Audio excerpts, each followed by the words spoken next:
I got some right here. But these joints, you see, I thought I was playing around out here. I thought I was really playing around out here. Put in the middle, yeah. I guess I got you cut off. I was playing around. What that say? Lysol, son. 110 wipes. 99.9%. 110. COVID gotta be in there. Mathematically. COVID. I got good odds mathematically. I gotta be good. It's only 0.1%. That's some space. COVID gotta be in there.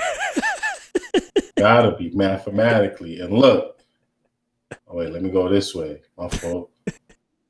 Look, I can't even figure out my can. This shit came with 35% more ammo. Now, I mean, ain't no games.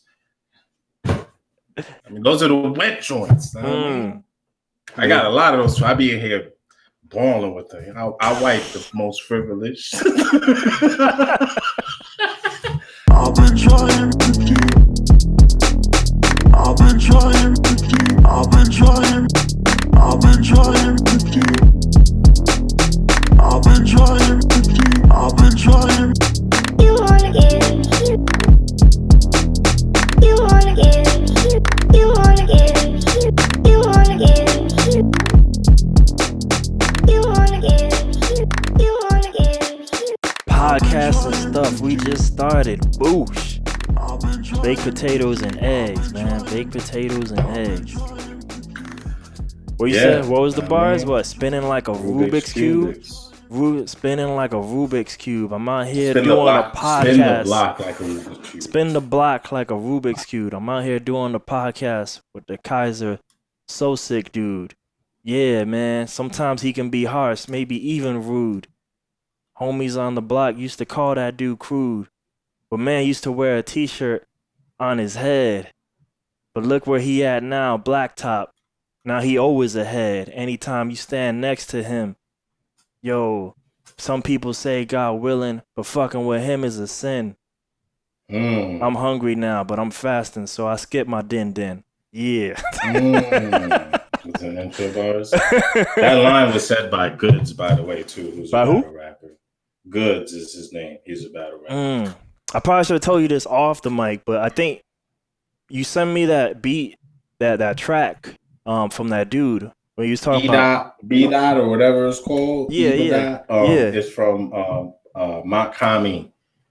No, so Makami. So what I was saying, like, cause you were like music. You was like, I don't even hear me. So the way I interpret it, I guess. So if I could like explain, there was mad space and gaps. But what I was saying is the little bit of beat that he had, like it was just more minimal, but he was still using music versus like what's his name? Westside loves just vocals, like, so like even though maybe like there was a lot of drums, like when the music hit, it was still music, like it was still, whether it be a keyboard or piano sample.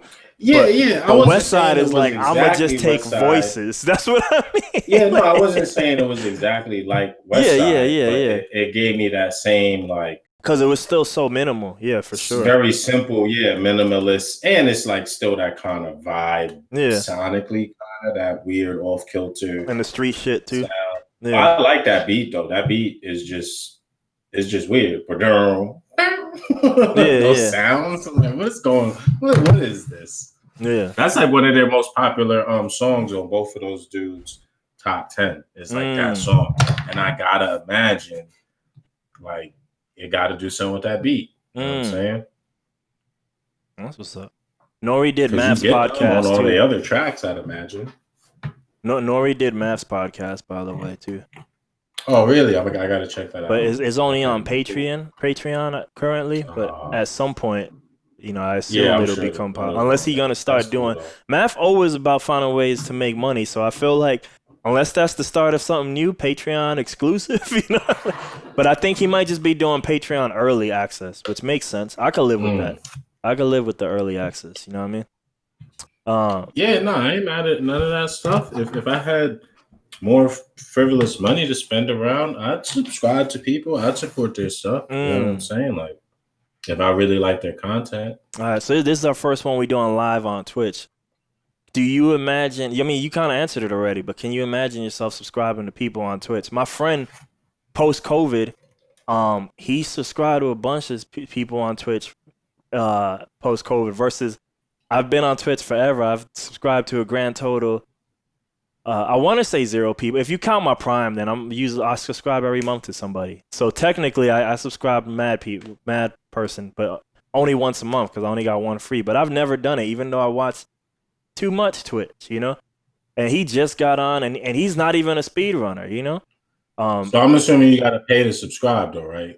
Unless you use the free Amazon Prime. So not counting the free one that we all get for having Amazon Prime. Normally, you do have to pay $5 to subscribe. I didn't know that, so now I know I can use my Prime to subscribe to people. You can use it on me too if you want to just hook the homie up. But I'm just saying. No, I'll subscribe people. I can't. Because I can't subscribe to you as well. I see. Yeah, the Prime. So I'm saying if you got a freebie right there. You get one each month. Yeah. Okay. I haven't been on Twitch in mad long, and when I had Twitch, I didn't have Amazon Prime. I don't think I really used Amazon at that time. I'm like twitching. This is like I don't know, 2013 to 16, really. But would I subscribe? That was what you asked me. Would I subscribe to people? Yeah. And shame on you. So no. I mean, look, at the end of the day, it costs money. So in terms of content, right, like people are probably already paying for at least one or multiple of the streaming services. If you got Spotify, so, I'm not trying to spend currently $100 or $200 a month or whatever on content that I really can't even consume all of the time like that. But I do consume things frequently, like to follow the same people currently on free platforms. But yeah, if I had some extra more money lying around, like I would subscribe to people, and it would only be just for like me giving you back because you're giving me something. Because here's the thing, I've tipped people in their super chats. Yeah. Oh, you've done super chat before?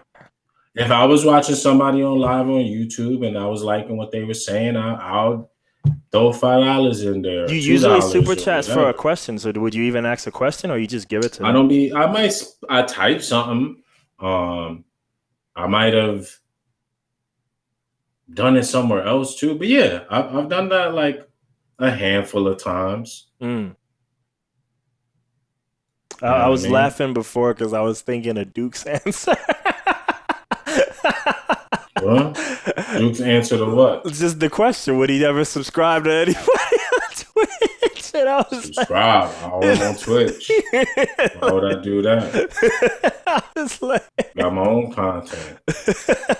And they weak. That's what he was saying. I think my answer initially would be yours. Like if I had more like extra money, then I think I totally would. Probably just a bunch of people. But I think honestly, if I had a certain amount of money, I could probably imagine me giving like all the beat homies money. I don't know if I could give Timberland money to be throwing beats off the plank, but I mean, like, I don't know if that's a worthy investment for him to just embarrass other people. But almost all the other beat people, like Kenny Beats, So right now, since I only subscribe via the Prime, Kenny Beats is my. He has probably gotten. I could actually look it up. I'm not going to because I don't remember where it is, and I'd have to Google where it is. But Kenny Beats has probably gotten my Prime subscription probably since September, which is not even that much actually. Now I thought about it, but because I want to participate in his beat battle, so I'm actually getting something for subscribing to him. So that's why he kind of continues to own my free Prime, But yeah, I would probably give it to Illmind, I'll probably give it to all the beat people because I feel like I'll be learning from a lot of the music people, But yeah, I don't know. It's just yeah, I'd pay whoever I felt like I was getting the most value from, or like I like their content the most. Basically, you know what I'm saying? Like,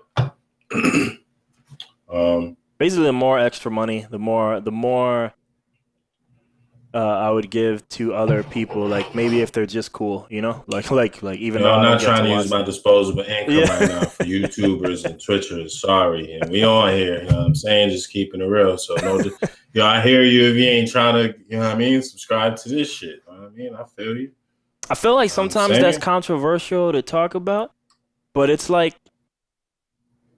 that's If you only. got it, how? I think that because you know, like originally all this stuff you're making it for free, and obviously there was money opportunities, but now in a world where people do this to make money on purpose, that's where some of that stuff gets conflicted because people be like asking for money, like just literally straight up, but like asking like, and it's not like coming from a malicious place, but they be asking for the money like they're owed that money, and it's like, yo, this is kind of like free stuff, and when people give it to you, you know, be grateful, you know. That don't Yeah, you got to put a lock on it then. You know what I'm saying? Like Pepsi or ain't that giving just out do free subscriber. Pepsis. So like on You know what Twitch, I'm right? Just saying? do Like, subscriber only chat 100% of yeah, the time. There you go. Pepsi's not free. You know what I Yeah. mean?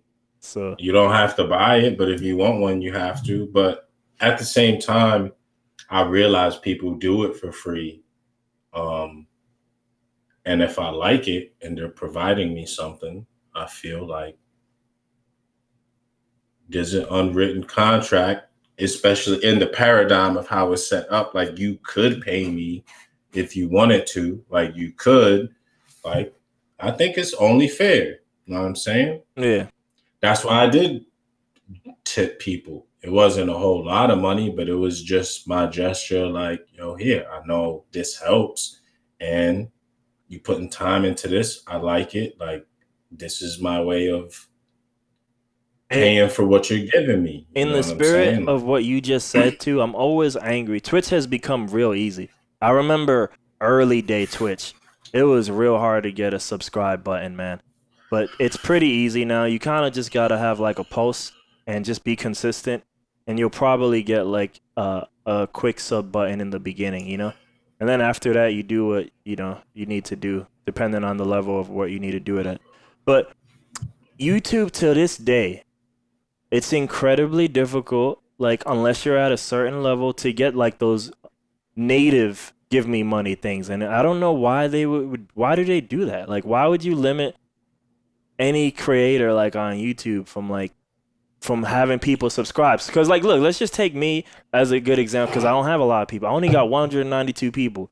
But you mean let's like the limit before I yeah, start? yeah. You mean like there's usually a limit I before you think like could, okay. 10,000 or some shit like Right, that. right, right. I just want And to it's make sure like I was I might have 50 people that are probably totally down to give me like let's say $100 right, each. That would like right, change my life. But because I haven't right. reached your cap, like that's it. And what if I never reach the like those 10,000? But these 50 people rock with me at such a level that you know what? That's all I need. Like Yeah, that's a good point. That's a good that's point. why Patreon exists because it essentially I feel like in the beginning the way it showed up on my radar was YouTube won't give me money because ABC, but you can give me money here. You know, like because Patreon is like this is the give me money for whatever you're doing place. You know, so Right, right. But nah, I think we should support if you can, or if that's like your main thing, like yo, if you're not even spending money on the other things and you really that's your setup is you just pay for, you know, this is your style of getting content, like for sure. But yeah, nah, I'm down to support creators or anybody that does something. You know what I'm saying? If I get a service out of it, like I don't see nothing wrong with, you know, paying that back. Ain't nothing free. You know what I'm saying? So I appreciate it when in a sense it is. It ain't free for them. yeah, They gotta put time into it. It takes stuff. People trying to get paid like everybody. Everybody's asking for money. So it's not wrong for people to ask for money because they're doing something, especially if you like it and you're consuming, because everybody else is asking for money anyway. mm, It's just most of the other stuff, you don't have a choice. It ain't for free. You have to pay the money for it. You know what I mean? So, but right, like that's just like behavior. Probably we used to paying things that's official, and it costs money. You know, like how many people can I pay $5 a month to you know what I mean? Like how most people. Um, I could probably do that, but I got other stuff I'd like to spend and subscribe to too. But yeah, if I had more bread, I'd probably subscribe to some people. I'd probably have your URL subscription and other stuff that like even I just semi-follow, but I'm interested in. I'd pay for it. Yeah, yeah. Donate more to people.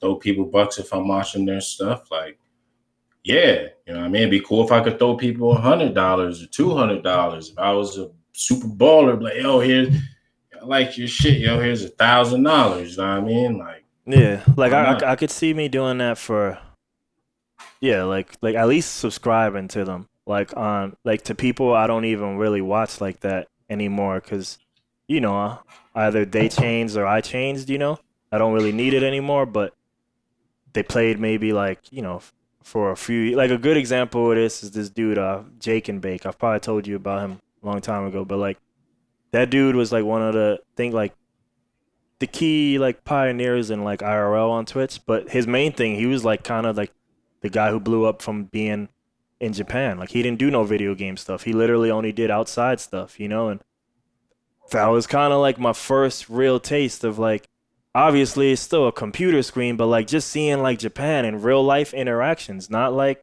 some well, good looking ass YouTube video or whatever. Like this guy's just walking around Japan, going to bars, like living life, and like having fun. And I'm like, this is what it's like if you were in Japan. And it's like, that was cool to see that, and or seeing him in mainland China. Like who the fuck goes to mainland China, let alone live streaming from mainland China, like that. I only know one person in my whole contact list who has been to mainland China, and he only did Shanghai, like, and that's it, like, so actually I know two people, but like they're not like content creators, so I can only listen to their stories, which are cool, but it's cool to just see that, because places like mainland China, like, I don't know if I'll ever get to that, even if I do go to China, I don't know if I'll go to country China, so like, right, and hopefully, right, like, you supporting people, like they may be taking that and just reinvesting it. Like you may end up getting more for it too, right? Like if they're investing into it, that may make, they could get better equipment, the things even people ask for to actually make the content they're already giving you better. New mics, people actually do stuff like that too. So if you really like it, it's only helping you, right? Like people that like Star Wars movies, like, yeah, they have lots of money for their budgets because you give them lots of money for them. You know what I'm saying? Like, if they all bomb, they're not going to spend mad money and give you some super crazy looking graphics and stuff. Like, that's off of the strength of the support behind it, too. Outside of, really liking it or not, like, they're going to put more into it, too. You know what I mean? So, I would. I mean, yeah. Got you. Money. Did you have shame on you, creator. I'm a businessman too, by the way. Saying, yeah, fucking YouTubers and Twitches is on an expense line on my fucking income statement. You know what I'm saying? I should be reconsidering all of this stuff. I mean, I watch one of these videos a week.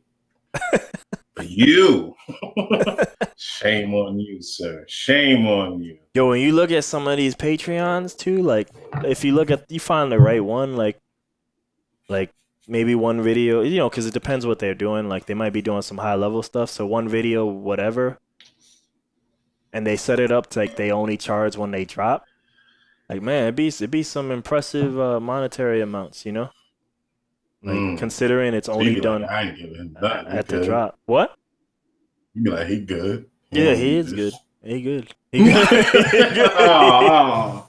mean, no, I hear you. He good, man. But what else? What you had any special topics? I mean, I got a bunch. I got stuff on the phone, but those are the things I like to pull for. Yeah, you got anything? Otherwise, like I don't know. What's been going on? Do I have anything? Yeah. Not really. Yo, I really don't even be preparing for this. It's pretty good. That's the Kevin Smith way. That's the Kevin Smith way. It's all right if y'all don't get money too, because I'm, you know what I'm saying? Look, if y'all get money, then I'll give back more. Content, see how this works. You know what I'm saying? Nah, but I only check topics like on the day, and if I think of something, I either think it's something that like, all right, this be cool to talk with you about, or we might just talk about it during the week, so I don't need to bring it up here. Yeah, yeah. But here we go. I did talk. I'm not gonna say this Okay. person's name I'll let you. out of All right. So you respect, but do I got talked something. to I talked to one of the homies that we know Yeah. from school.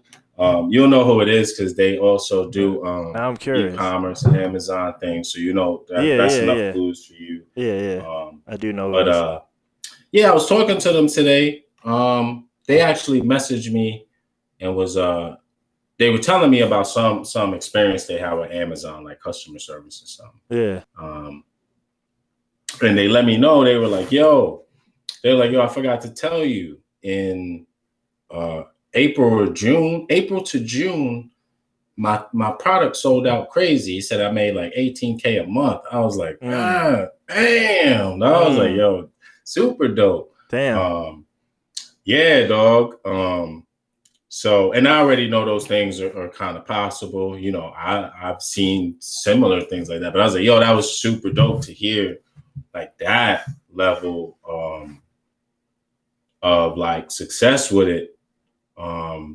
You know, from just somebody else that tried it out too. Plus the learning, he was giving me some info too from one of his experiences because you know it's all the shadow network. So it's all you know, it's always back. It's always back and forth. But yeah, no, that was super cool to hear that. But I guess why I brought that up is because what recent things like, yo, I'm about to go in, dog. I've been like level 5 in it. You know what I'm saying? It's been chilling, be half powered up. We're about to be over the rainbow. You know what I'm saying? I know you know what that means. It's about to be over the rainbow time. All right. It's about to be over the rainbow time all the time. You know what I'm saying? It just clicked. It's about to be over the rainbow time all the time. 2021. Yeah, now I'm about to build the machine. Oh man. The machine. There's still some pieces out there, but nothing that's necessary no more.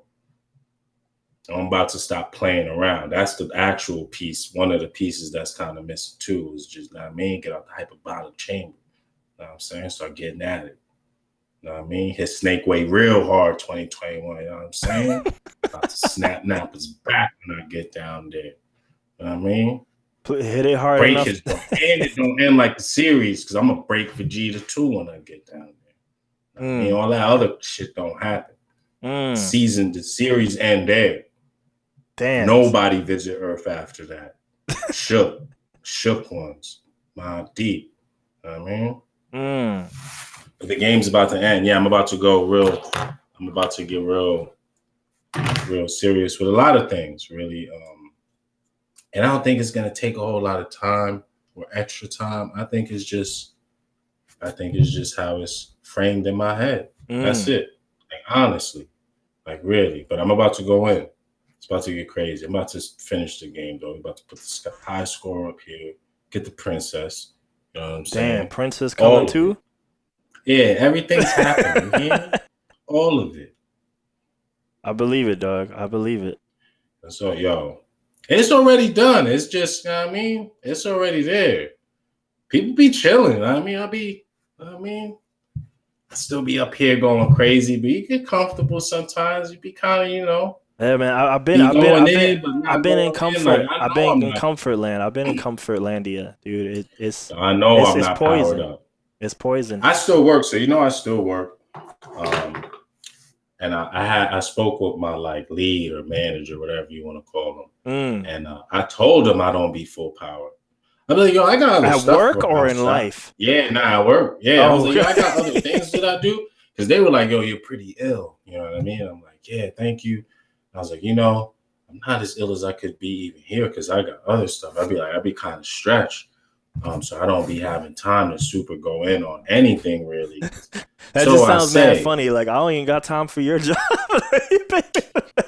Nah, but that was on the heels of like them saying that. Yeah, no, I feel you. Teach people. I'm just letting you know. I'm saying I ain't even power up. You know what I'm saying? Like I'm just telling you I ain't power up. That's it. You know what I'm saying? I ain't saying I ain't taking it serious. I just said I didn't go KOK. Ain't no need for KOK. I'm just saying it's KOK. I'm just letting you know. Letting you know this KOK. Yeah. Maybe KOK's activated by money. Who knows? Who knows? You know what I'm saying? Who knows? Who knows? Maybe if you slid another 50, I turn red. You know what I mean? Just throwing that out there. You know what I mean? But anyway, I'm just kidding. But you out here, you got you got your own Russ. yeah, I'm about to power up though. I'm about to power up. I'm about to power up across the board everywhere. Yeah. I'm about to just power up. Yeah. That's the newest thing. I believe it, dude. And it was super cool to hear. Yeah, even hearing that today was kind of motivating. Some other things going on in the background, but yeah, I'm just like, because in my mind, I'm like, you know what? The only thing really stopping that from happening is just me doing it. Actually doing it. Really, I'm doing it, but like, it's just not doing it all of the way. That's it. Like, it's that simple. It's just like, you know, the stuff is here. I don't know. You be doing other stuff. I don't know. Yeah. I don't know if it's avoiding it. I don't know what the reason, but I'm just like, it's actually just, let me just actually do it. Just go all of the way. Just do it. Balls deep. Learning curve has been complete. You know what I mean? You believing in illusions. You need more. Nah, I'm about to put it together. Easy too. I mean, it'll take time to work, but it's easy. I mean. All right. Yeah, I mean. So shit. Now I got like a more meaningless topic to shift to, but I mean, and that'd be meaningless to most people too. You know, who the fuck cares what that do what that hat is doing? Yeah, but I know you, so I know that. Like, yeah. At the end of the day, dangerous. that stuff is like actually more important than anything we're gonna talk about. You know what I mean? Yeah, no, for sure. I mean, I ain't worried about what these. Because that's the real life. Because that's the real life. Yeah. I mean, Kaiju, you know what I'm saying? You know what's going on? It's been going on. Usual suspects. I need to see that movie in my awareness stage. Like, because I don't remember a thing about it. I don't know if I feel like that's one of those movies I probably caught flipping channels, so I probably don't really, you know. Yeah, it's one of those cult classic movies. Kevin Spacey's in it. Got a cool cast. Oh, he canceled now. He canceled now. There's some other people. Yeah, some things happen. You know what I mean? All right. So this probably one of those things we would talk about on the phone, but it got me thinking. Like, I don't remember even what sparked it, but like, you know, we constantly hear them, whether it be Joe Budden, Kanye West, or whatever the hell. Like, we're always hearing record labels is trash, you know. And I get it, I get it, but I'm like, yo, man, I never see.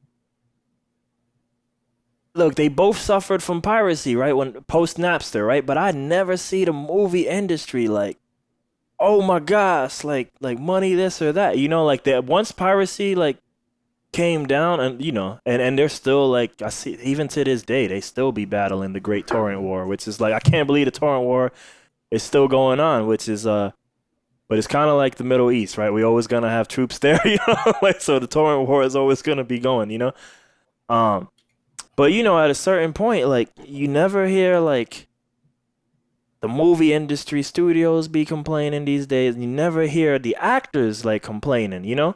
They might be about what? So I'm getting to it. Like, in terms of just, like, monetary finances, like, yo, man, these studios, like, I'm paying these studios to make their movies, you know what I mean? Right, okay, so, like, right. I've never heard Tom Cruise. Tom Cruise at this point is in ownership stage the way Will Smith and all of them are, right? But let's pick Tom Cruise any year, right? You've never heard Tom Cruise, like, I can't believe I had to pay, like, $5 million to be in that, like, Mission Impossible one, you know? Like, that's crazy. Like, because basically the question is, like, yo, why record labels even do, I know why, but why record labels even do advances? Like, movies don't. I don't know the history of movies, but, you know, at this point in time, it's all, like, investors, right? That's why the producers, at least for the monetary producers, right? You get a bunch of investments. You're always doing over 90% of movies. Yeah, over 90% of movies probably made with other people's money, right? Shout out to Naughty by Nature, right? Um, oh, that was property, right? Whatever. Yeah. But you get what I'm saying. But music's like all about advances, all the loans, right? And I'm like, yo, why the fuck is that industry even like that, yo? Like, So the movie industry is structured almost more like venture capitalism. So yes, you just like a venture. yeah, So and if the movie flops, everybody just takes their loss, and it just is what it is. yeah, We don't work with you no more. Like we'll never make a movie with you again, or whatever the case may be. But nobody's like on the hook per se in like a loan sense. It's people just investing in it, and it either flies or it dies. So I don't know. That's it's a different model. It's a very like perspective, yeah. really. But Basically, they don't take any risks. They just give you this money and they're like, yo, we gonna get it back. Not even at interest. It would maybe be okay if it was at interest. It's at some insane leverage, though. It's like it's at some insane shit. You don't even own what you're gonna make that you didn't even make yet. You like, that's insane. I don't even know what I just said. But just thinking about that, it's like, yo, I'm gonna give you this money, and it literally, right, as the term implies, in advance, and that thing that would be dope if it existed that don't even exist yet, I own either all of it or a majority of it, you know? And you're going to get a royalty of this. Like, basically, it's almost, and because this is beyond hip hop, it's easy to kind of like tie it into hip hop and just see, like, right, so you want to get out the hood, or so you kind of need free time to make music or some BS that we've been sold, you know? But, basically, you're just giving them temporary free time. That's it. Like by just giving them in advance, you know? But the thing is, that's what you're doing with VCs though, right? You're also giving them free time to work on this startup, right? Like by paying them. So I don't know. It's just why did we allow that to happen? Why did we allow the music I bet you business? there's like a historical answer for it. I bet you it has something to do with like the origins of the industry, and maybe like the first deal that was done was like, or some practice like that, or That's why I said I artists don't used to know get how their the money movie from the industry. gangsters and the mob and the street and the record. That just became the official. That's I don't why I know, said but I I don't bet know how the you. movie industry started because I don't know if they started with advances and maybe moved into shit as maybe budgets climbed because Right. technology got better. But that shit's crazy. That's just crazy. That shit's crazy. Some things just continue on the way they've been, and Yeah, just you know what I mean, and just going on. But I mean, yeah, that's an interesting um because question to pose, like because the music industry could be structured like and the when you way hear Bud and VC Tuck, movie kind of things are. when you hear Bud and talk about the future of the labels, like that, and you hear people talk about glory days, about gatekeepers, right, and A&R this and that, and artist development. Granted, this don't sound maybe as I don't know. I don't know if it could be profitable or not. Like when I mean profitable, I mean easily, like easy money, quote unquote. But like that's it. Like you only sign people in this new way, right? In this VC way that you actually believe is gonna work. And now that you actually invested, because if they don't work, now you lose your money. The label might actually do something. They might put forth some effort, you know? So are they really investing then? They're not really investors then. It's because look, I don't look at it like this. When banks make you a loan, they're not invested in you in a sense. They're invested in your ability to pay it back, but Yeah. they're not investing in your venture per se. They're investing in like getting a return on their stuff. I mean, it's kind of similar, but you know what I'm saying? Like the angle is different. You know It what I'm saying? As seems long as like your they credit's good, the bank don't really give a hell what you're doing.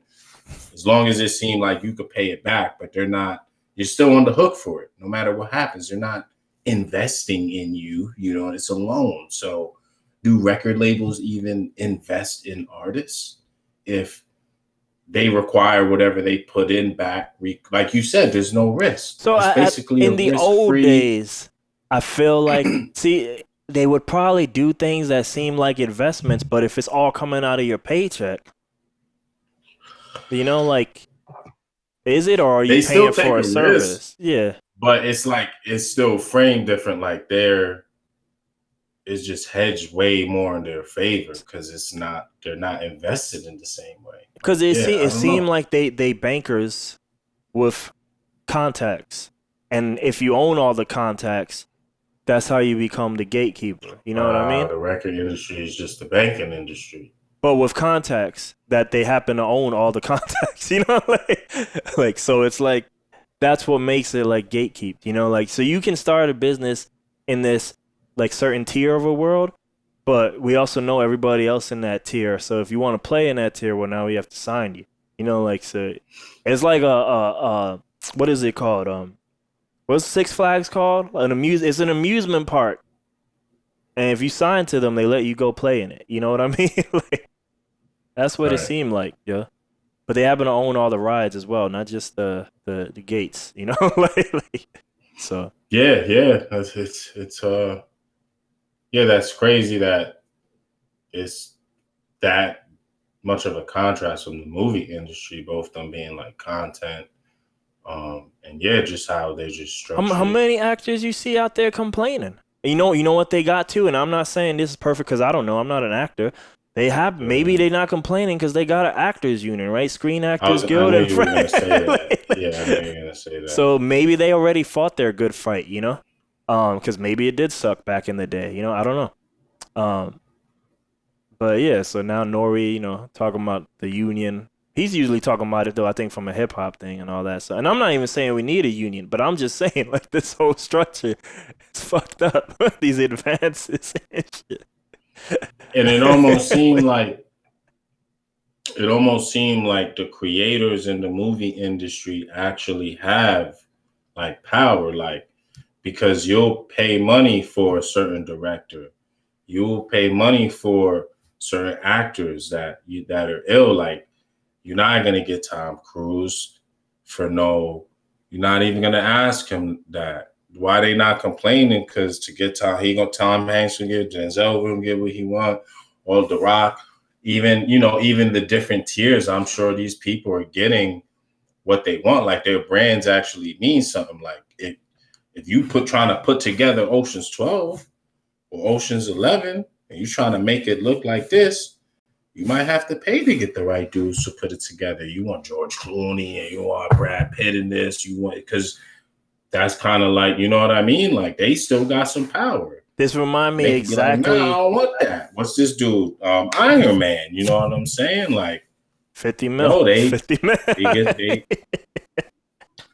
Right, but he's one of the creators in it. The actors are one of the actual pieces of the thing. The director is important. I'm sure the set people get paid okay. I'm sure everybody get paid. All right. Like you said, I don't know for sure. I'm sure there's gripes and complaints in any industry. I'm sure everything isn't perfect and angel-y. But I'm sure everybody on studio isn't paying to be on there. Even if you're a camera, you're probably not paying to be on that set. Right. It seemed like at least from afar, that like the creators are at least getting a decent cut. They have probably a better cut than the music. They're getting cuts. Yeah. They're getting some cuts. You know what I mean? That's what it seemed like. What you just said reminded me of the Jay-Z verse or a bar about him like, yo, y'all still out there taking advances, right? Because Jay-Z did the Samsung deal. Yeah. Jay-Z did the Samsung deal, right? So essentially he did what people do with movies, especially right now in the COVID world. He sold the album to the damn phone company, you know. So like, you know, he buying this phone if you want this guy's album for for whatever exclusive period of time that is, you know. Yeah, like, and that's like the beginning of flipping it on it. And you know what, like, right, change is always feared and different, right? So you know, I remember people probably criticizing him for that and all this stuff, you know. I don't remember how I felt. I know I was probably be pissed, like, you know, if I can't hear it, but you know, the internet is the internet, so I was like, I could hear it, you know, like so. But you gotta respect that they paid him for it, and he acknowledged it. And here's something to think about. But that's not the narrative they put out there. Just a crazy contrast, and I don't know Cardi B's label situation, but I hope she gets paid. I'm sure she makes tons of money, But her value, and I'm sure she could get paid tons of money. She's like one of the hottest people. But I hope that's what like the president want to talk that, right? Like the candidates running for presidency want to talk with her, right? Like, what does that mean? Right? In terms of demand. You know what I'm saying? Like, look where I'm at. The people running for president are just one of what, maybe two superpowers if you count China. Yeah. Want to meet with me, really? Damn, Putin like don't get he don't get money. superpower love. Oh, Russia? They get superpower? I don't know. I was just curious because you said only two. So. Damn. I don't think they still a force now. I mean, but I don't think they. You know why you? I was just curious. I don't know. You follow these things more than the me. Russians. Were you election interference? Huh? I have. That'll be 2 weeks in a row with a Putin mention. I'm gonna go for the streak. Yeah, I know. I'm like, yo, why you? You know what's going on? I'm gonna add him to the Red Dawn. Shit. I'm gonna add him to the topics. I bet you he got a new story this week. I believe. Yeah, he probably just doing some wild, ill mobster shit. Well, after last week, he probably did something like, yeah. Yeah, no, that was crazy. But that's interesting. Yeah, I don't know. Will the music industry change? Do they invest in artists? Are loans investments? More on the next episode of the music. Yeah, I mean, there's no real answer to that question, right? Like, why is music industry like this versus movie industry? I don't know, but or other industries for that matter, right? Other industries in general. It was a very, I don't know, because see, it's hard. Like, I started forming the argument, but I was like, because it's media, it's like, well, so is video, and that should parallel it. Should parallel it right off the bat. So what can be done in one should arguably be able to be done in the other. So I don't know how the music world got so screwed. You know, like it's probably I bet you it's in somewhere in the past. It's something. Somebody saw what happened to movies. Here's the record deal. Origins of the record deal or the way it's done. Yeah. But yeah, no, that's crazy. Like, anybody signing it, there just needs to be an equivalent. When you sign in that, you need to be signing some equivalent for trade. Like, the two deals that come to mind that I know, like at this point in time, if you still sign into a label, I don't know much about her, SZA, I think. But I know she's with Top Dog and them. But I heard they got like a hefty share of their label. Like something beyond Russ. I think it was like 70 or something. 70-30 split. Something crazy. So like, because they knew like, yo, if we're doing this, there needs to be a reason why we're doing this. And Russ, he got a 50-50 when he did it. Which was still pretty good. But like, But the main reason he do it, like, even though it seemed like he didn't really get what he wanted at the end of the day, but he wanted, like, what was behind those doors, right? The gatekeep doors, So it seems like if you're doing the label signing, it should be because you're getting something you can't do by yourself, So. And I think people are starting to understand more and more now the value of, like, just their celebrity. And their brand, because the objective back in the day in hip hop is just to get a record deal. Like there wasn't online, there wasn't all of these, I don't know all of the places where they were monetizing, but like pre-internet, there's not as many, obviously, right? Like obviously that's just a fact. There's not as many places where you could monetize yourself so easily as today too. Yeah. With all of the different platforms. So now if you do become a brand or if you are one, like you can now get money in different avenues and in different ways you couldn't. And if y'all can leverage it more, like, you should be able to demand more. And I think people are hip to there's so much money actually outside of it. There's probably more money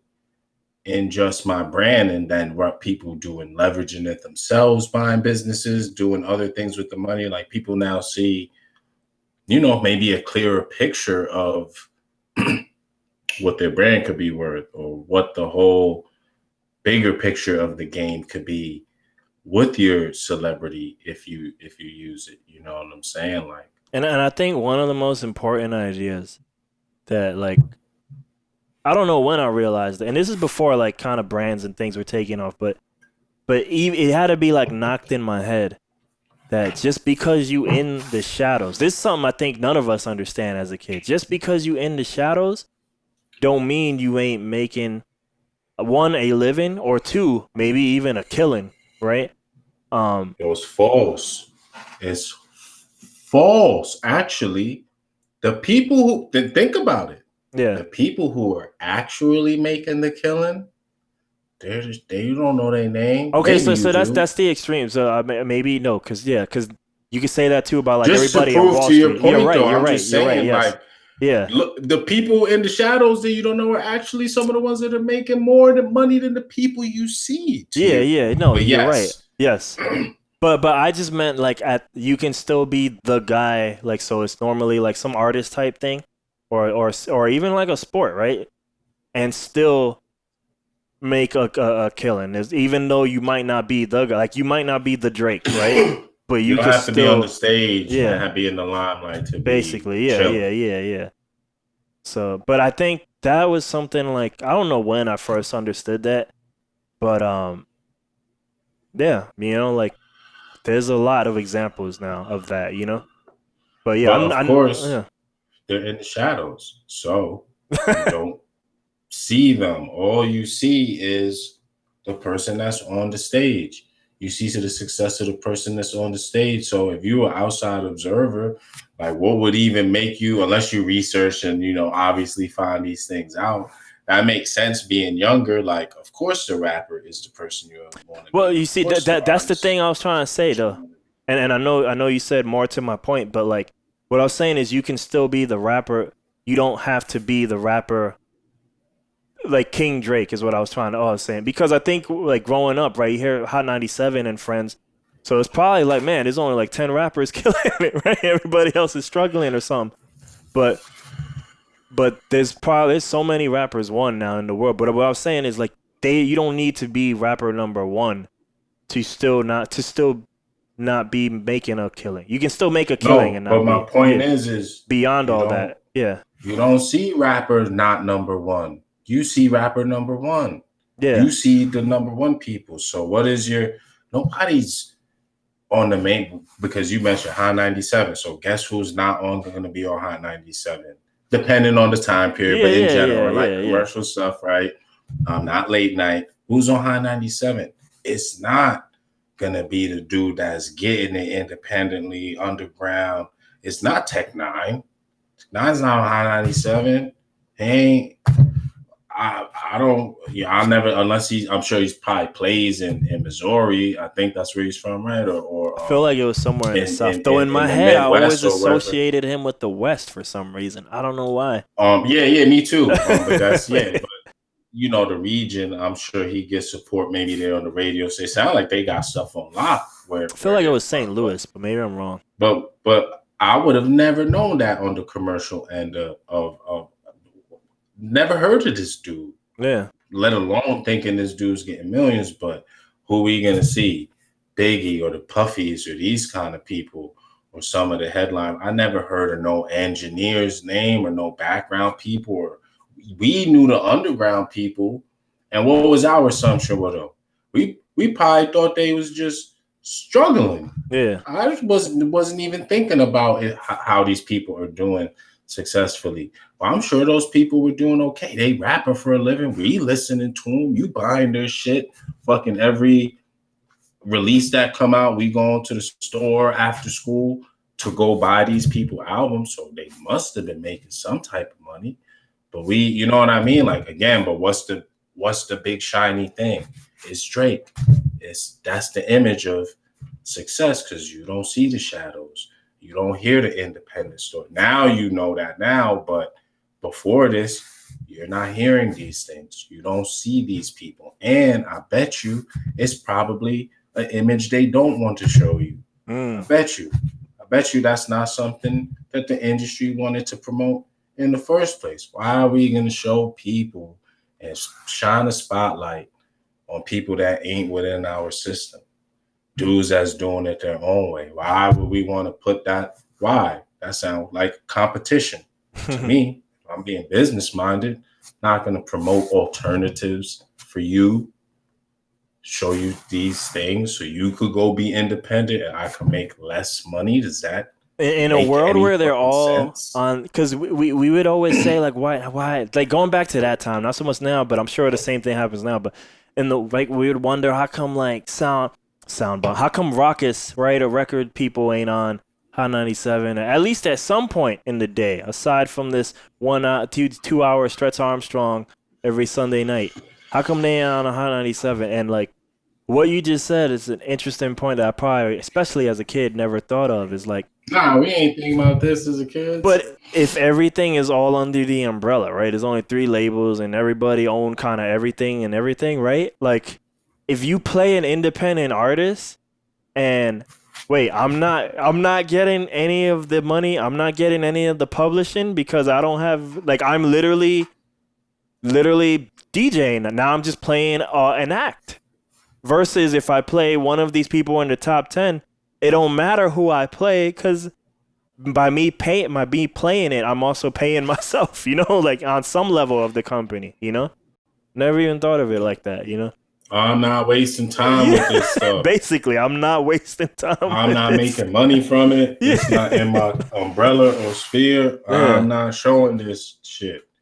And they probably lucky that there was enough following for people like Stretch Armstrong and Future Flavors, Pete Rock and Marley Marr and stuff like that, where because they hip hop heads, so there's still enough of the culture where you getting that stuff. But look, this is it, 11 o'clock at night to just the bottom of the barrel on a Sunday night, dude, right before Monday. Yeah, and I don't know how independent these people are either, but just even musically, right? Like they hide all the other shit, like they hip hop, they gonna make us play or put that shit in the corner somewhere. Nobody see it, hopefully, you know what I'm saying? We just gonna keep bumping this shit. And the shit they were bumping was cool in our era. I like the stuff, but it's still like, why? Of course not. Who would do that? Yeah. Biden ain't running pro-Trump commercials. Trump ain't running pro-Biden commercials. Like, why? So, but now the internet's out. Everybody could put their story out. You can't hide it, right? Because the mediums of Hot 97, Source Magazine, the things, there is no other place to get information or any narratives from people. So whoever they feel like interviewing, whoever they feel like going over their story is what you're going to see. Nobody could just get on and whatever you see, that's probably some niche hidden in the corner fucking shit that you got to go find and dig for or whatever the case. But now people get on YouTube, tell you their stuff. People just, now you can't hide it now. So you got to finagle and find, you know what I mean? Find other ways to still be a part of it. Because people now know, like, you don't really need all of that. Maybe for certain type of levels, because they do control so much of the infrastructure. But as far as being comfortable, that may, in a sense, be easier than ever before. At the very least, you can definitely reach a global audience easily. I don't know what reaching a global audience looks like in the 90s, but I gotta imagine it required a lot more energy, footwork, and moving around than it did today, right? Like, you could literally, in a certain sense, connect with anybody who got an internet connection. So, the world got scaled down. Some exceptions in there. You literally could talk to the world. The world got scaled down. So how much do I need Hot 97 now? How much do I need to be in a magazine of yours? How much do I need to be in anything? Just in terms of just showing people. I get it, YouTube. I get platforms take shit and take money too, but just that alone. game's different. Everybody know. Yeah. People still following it, but the structure's different. I mean, so I think that's the biggest thing. That's the biggest thing now is like people can now see independent people's stories. Now you see every day. It's all you see now. It's all you see now. Or you see people freaking it different ways, leveraging it this way, doing it this way. You learning now about people, things that they were doing in the background, businesses that people like rappers were investing in stuff like, because people, they just making their money from rapping. I'm not thinking about the stuff that Jay-Z, not that I would necessarily should have back then, but yeah. Now look how much information is now out on that kind of stuff. Like you see people like Dame Dash and stuff do it, but it's real. Now everybody got this, that, property. Shit, you really rappers? Oh, tech? Wow, Trimillionaire, Queensbridge, venture capitalist, financial global Inc. Look, what's kind of look. But that's now everybody knows these things. So information, you know what I'm saying? Having access to it. Just that alone is about seeing what's possible, right? You don't know what you don't know. How you have an idea unless you think of it originally, right? You see it. That's why it's important to at least be shown everything, because who knows, right? But hey, if you don't see that and you're not really thinking about things that don't exist to you yet or you don't know about, making things up, then all you got is what you can see. That's probably all people saw back then. Controlled narrative of how shit is and what it's supposed to be, where you're supposed to go, how it's supposed to work. Now everybody, this shit the Wild West, renegade shit, you know what I mean? Mad Max. Everybody trying to get in where they fit in. Even the labels still trying to figure out how to run and gun how to navigate it. Yeah, it is what it is. You know how I know? It's just like I was just thinking in my head. You know how I know when you in like rant mode? Well, when I hear the desk. Oh, because I be moving back. Yeah, I have a keyboard. Because of the mic. Yeah, the mic be picking up all that, and I be hearing the boof, boof. I'm like, oh, he in that mode. He in that bass mode. Okay. We should make that a soundboard effect. Is that what we need? In my head, I was like, you know what we really need? We need like a low cut filter. That's what we need. Get rid of that. So you trying to respect the thing. You're very impressive for a creator. You're very impressive. You don't support. I'm sorry.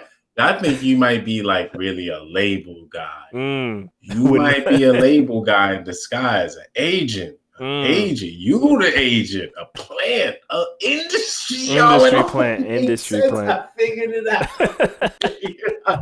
it out. Yo, your work with Duke, you're an industry plant in the making. Wow. That's sick. Don't do that. I would mention that picture I sent you, but I don't know if that'll make sense on the podcast. What picture? Training for Duke. It had like 600. It had 666 subscribers. And don't play around with that stuff, man. It's so many levels, man. I'm telling you. Training for Duke. Wow. He's on the keyboards and everything. Yeah, look. Why is always man? I be thinking I be beating this shit up. Duke, I was like, people. Everyone here's like, what are they talking about? But I should send that to Duke. I ain't even think of that. I should send it to Duke. Just like, all I got. Look, if you a detective and it's too many coincidences, they not coincidences no more. All right, none of this stuff I'm telling you. These are not all coincidences. Everything. From Trump to training Duke with 666 lakhs, it all connects. All of it. It's all there. It's all there. We should do a Alex Jones episode at some point where it's just only conspiracy talk. Yeah, we should. Yeah, I blow people's mind. Know what I mean, today I was doing I was doing the raps I do, and I get the word of the day. But I saw, how Google like to be like people also search or ask, like, so it gives you them suggestions. And it had their word of the year. And I was like, what does that even mean? Like, what is the word? How we got a word of the year? So I clicked on it. I was just curious what the idea of the word. And it was like, I guess narrative. It was frequency talk. Yeah. So it was frequency of the use of the word or definition, whatever. Yeah. So you probably can guess it, right? I'll let you get one guess at the word of the year. Is it COVID or because you said narrative, yeah. So you close with the COVID. Just narrative. Oh, Trump. Nah, so it was lockdown. Okay, all right, yeah. Okay. Yeah. I found that I was like interesting. I was like, cause it was more about narrative versus like the way word of the day work. Word of the day tends to just be some random ass shit. Yo, today's word of the day was like some chewing of a farmer, like some shit that like I would like never use probably in my real life. Jeez, that's dark. But it's called real quick. It's farrier, right? A person who shoes horses. Like that's mad random. Has nothing to do with November 13. You know, it's just kind of for your education. You know, like but the word of the year is narrative based, and I was like, huh, like that's interesting. You know. Look what's on our minds. Lockdown. That's a terrible time. Y'all got terrible minds. Using that word makes up terrible rhymes. For me, that's it. I mean, that's it. That's interesting that you said, because, yeah, if we're putting that in our mind, right, we're probably thinking bad things, you know? That's just trending narrative. We in lockdown. Yeah, that's a great thing to be trending. Lockdown or death rays. What if death rays was trending? What is a death rays? I don't know. Oh, you mean like imagine now it's trending. No, because I was like, it was like a raise for death. I was thinking like financials, so I was like, what is a death raise? But I think you just mean a raise in death. Death raise? That don't sound good. Or a death raise, right? Laser beams, right? Yeah. All of both. It does both. Metal Gear raise rises your money and you. Yeah. I guess. I was like, but that'd be bad to be trending. Like, I hope that doesn't become a like popularly discussed topic. Money death raise or life death raise. Why are we talking about this?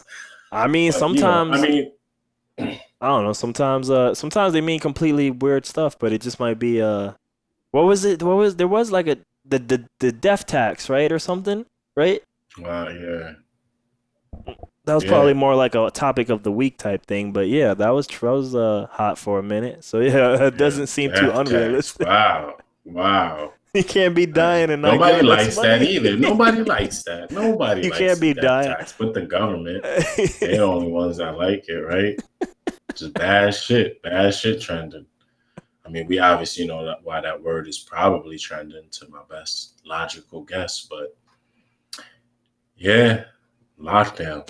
I saw an article saying that they's gonna start limiting grocery purchases again, and it's spiking again. Wait, what does that mean? Because like at the grocery store, you can only buy 2 cartons of eggs, or you can only buy one per. Yeah. Because I guess that you know what I mean. For some of that stuff, it hasn't really gone away, like ever. Like for maybe like some type of toilet paper talk. Because I don't know why that's the number one thing. Toilet paper's still in limited. Word? So no, the toilet paper was there because I think like that graph got adjusted real quick. But you know what? Graph? You know that whole supply demand graph I'm talking about. This is sick. We even talking about this shit. But go ahead. Nah, but you know what be missing when I walk those aisles? At least in the last week, because I guess I don't really be following the news, but my mom keep telling me like it's going higher, and like I guess they talking about like if maybe doing it again, another lockdown. Yo, so paper towels, dumb shits is scarce. Dumb stuff. So this time the HEB section of paper towels. People realize they only got one brand. The last wave, people realize, wait, paper towels thicker, is durable, you get more. So they shifted, right? It's the only aisle. It's the only aisle. Still, even and there's always toilet tissue available, but some of the toilet tissue but it's the only aisle I walk through now. I want that weak, soft shit for tough times. I mean, Bounty. People were bugging getting that soft Scott's shit for the lockdown. You know what I mean? I need the roughest, toughest type of paper towel I can get. It's the only aisle still missing items. Like, and I mean Yeah, a people lot. wising Like up. a lot. People sharpening up. Like People's a survival lot. skills leveled up a little bit. Everything since the else. last. You know what we got? We're plentiful in bags of chips. We're plentiful in pizzas. We're plentiful in all kinds of hams and shit. But like that paper towel section, yo, they cannot make enough. People camoed up with their bounty. Like, yeah, we ready this time. I mean, we ready. Do you know how much more? Have you ever seen a bounty commercial? Have you? Have you? I'm asking Years ago. Hell yeah. Yeah, maybe you need to. I don't be watching TV or ads, dog. I just don't need be to get familiar. I think you need to re-recognize. Is that the one where the bear wipes his ass with it? Right?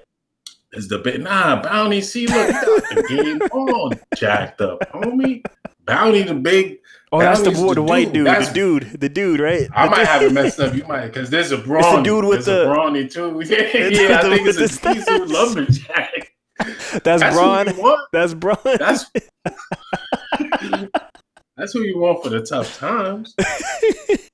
Scott's no soft shit for my asshole. No, Brawny. I guess. You know how much more absorbent it is than regular toilet paper and other competitors. Have you seen how much it can absorb with one sheet? Clean up so much virus with Brawny. Yeah, I've been stocking up on that shit for weeks now. Right. About to cover my house and this shit. Nah. Yo, I don't know, man. It's paper towels, I guess. I don't. But those aisles be naked, yo. I don't. You probably don't even go to HEB, right? That's probably a tab. That's a tab thing. Right? I don't really go there. No, she go to Randall. She be going to other. She don't really, I don't think we go there really too much at all. Y'all ain't been Texified yet. You're not a HEB fan. She go there, but yeah, I don't really. You on Team Walmart?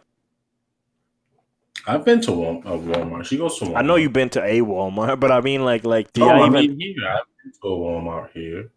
No, but I mean, which one you be going to? Like if at all? I don't know. None of them. The one Google say. The closest. The one that Google says closest. Yeah. Got you. Yeah, Google.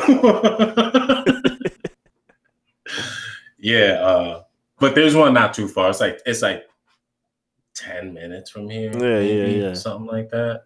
Probably one of the main streets that I can't think of right now. But yeah. But yeah, paper towels. But yeah, and if you go in that cleaning aisle, it don't look naked. But if you if you want certain disinfectant wipes, my sister love wet ones. Them shits be like, those are hot items. Them wet ones, yo, like them shits be gone. Yo, come on, man. Come on, gotta get ready. What you think is going on? Can't be wiping stuff up with toilet paper either. You see the connection? I don't know. People really want cleaning papers. You better prepare yourself. You know what I mean? Like a predator. Yourself, policeman. Get bounty and Clorox wipes from the other side, man. But yeah, I mean, I don't know. I got some right here. What, these joints? You see, I thought I was playing around out here. I thought I was really playing around out here. Put in the middle, yeah. I guess I got you cut off. I was playing around. What that say? Lysol, son. 110 wipes. 99.9%. 110. COVID gotta be in there. Mathematically. I got good odds mathematically.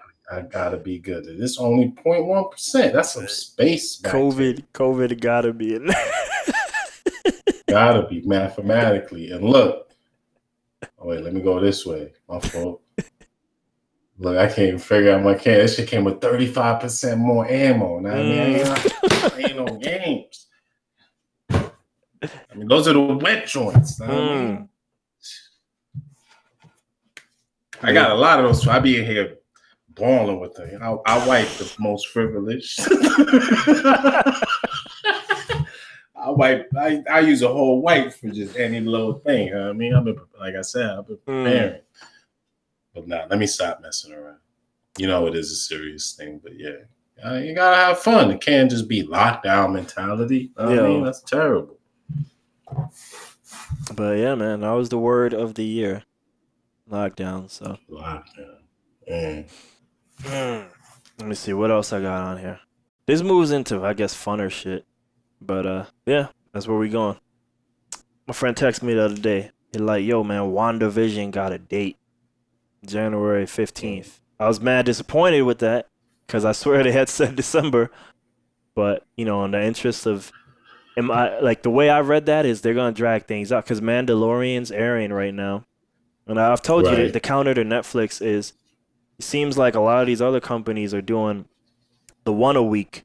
That way they get to be hot topic of this particular just one show item commodity versus like Netflix is out here, shooting shotgun blasts and maybe one of them hits and that's all they need, like Right. and they doing the buzz because they can't, which is hilarious to say, but just right now they can't keep up content wise.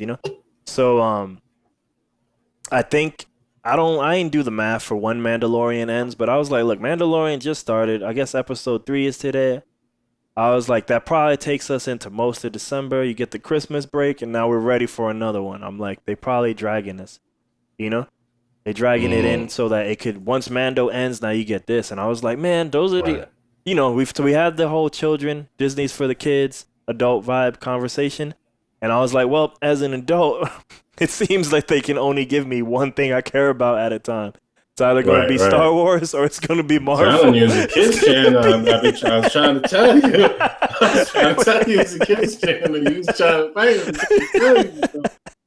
I'm telling you. But yeah, no, at least it's gonna come out. And I kind of said it last week, but it looking like the grapevine. Somebody.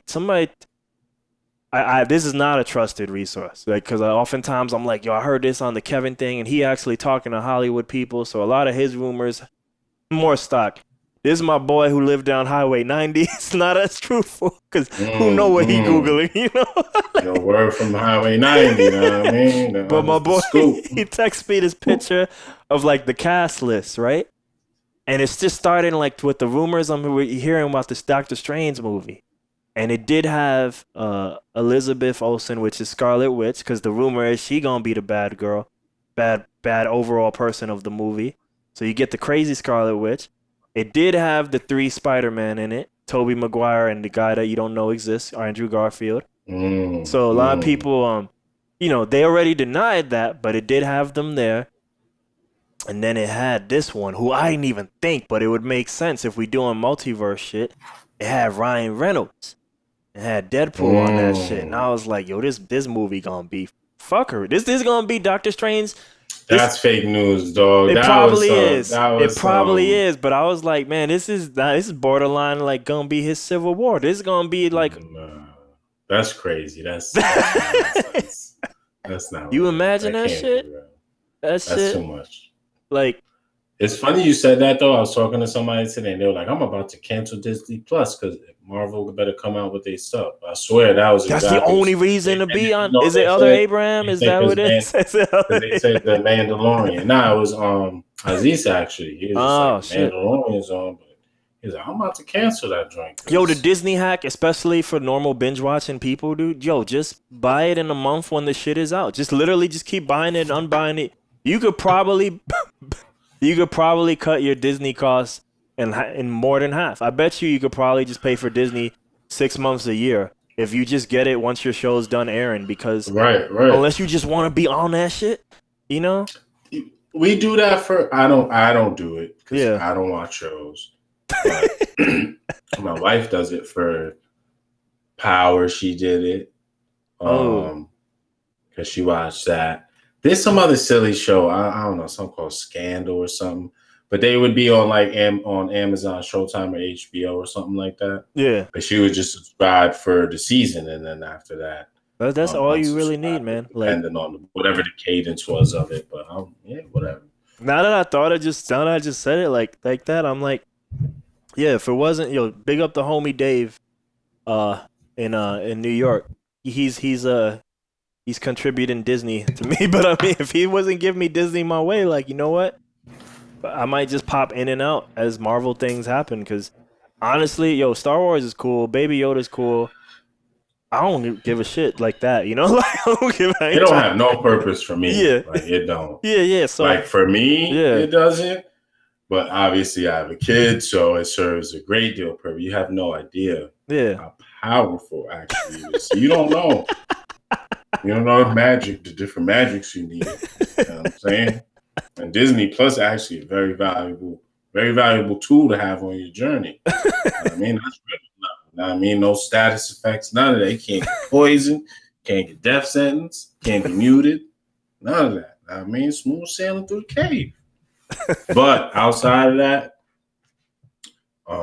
yeah, it's nothing to watch. Like it's cool nostalgically to watch something with him or put X-Men on or something like that. But I ain't looking for none of that. I don't know, I wasn't watching it on YouTube or nothing like that. I already seen all the Star Wars again multiple times with him. So I don't need to watch all of those again. Like you just mentioned, like after you watch all Star Wars movies, and there's only what 10 of them really. Oh no, I didn't even mean the movies. I was just talking about because they pumping out Mandalorian, so that's their only new content in terms of adult stuff.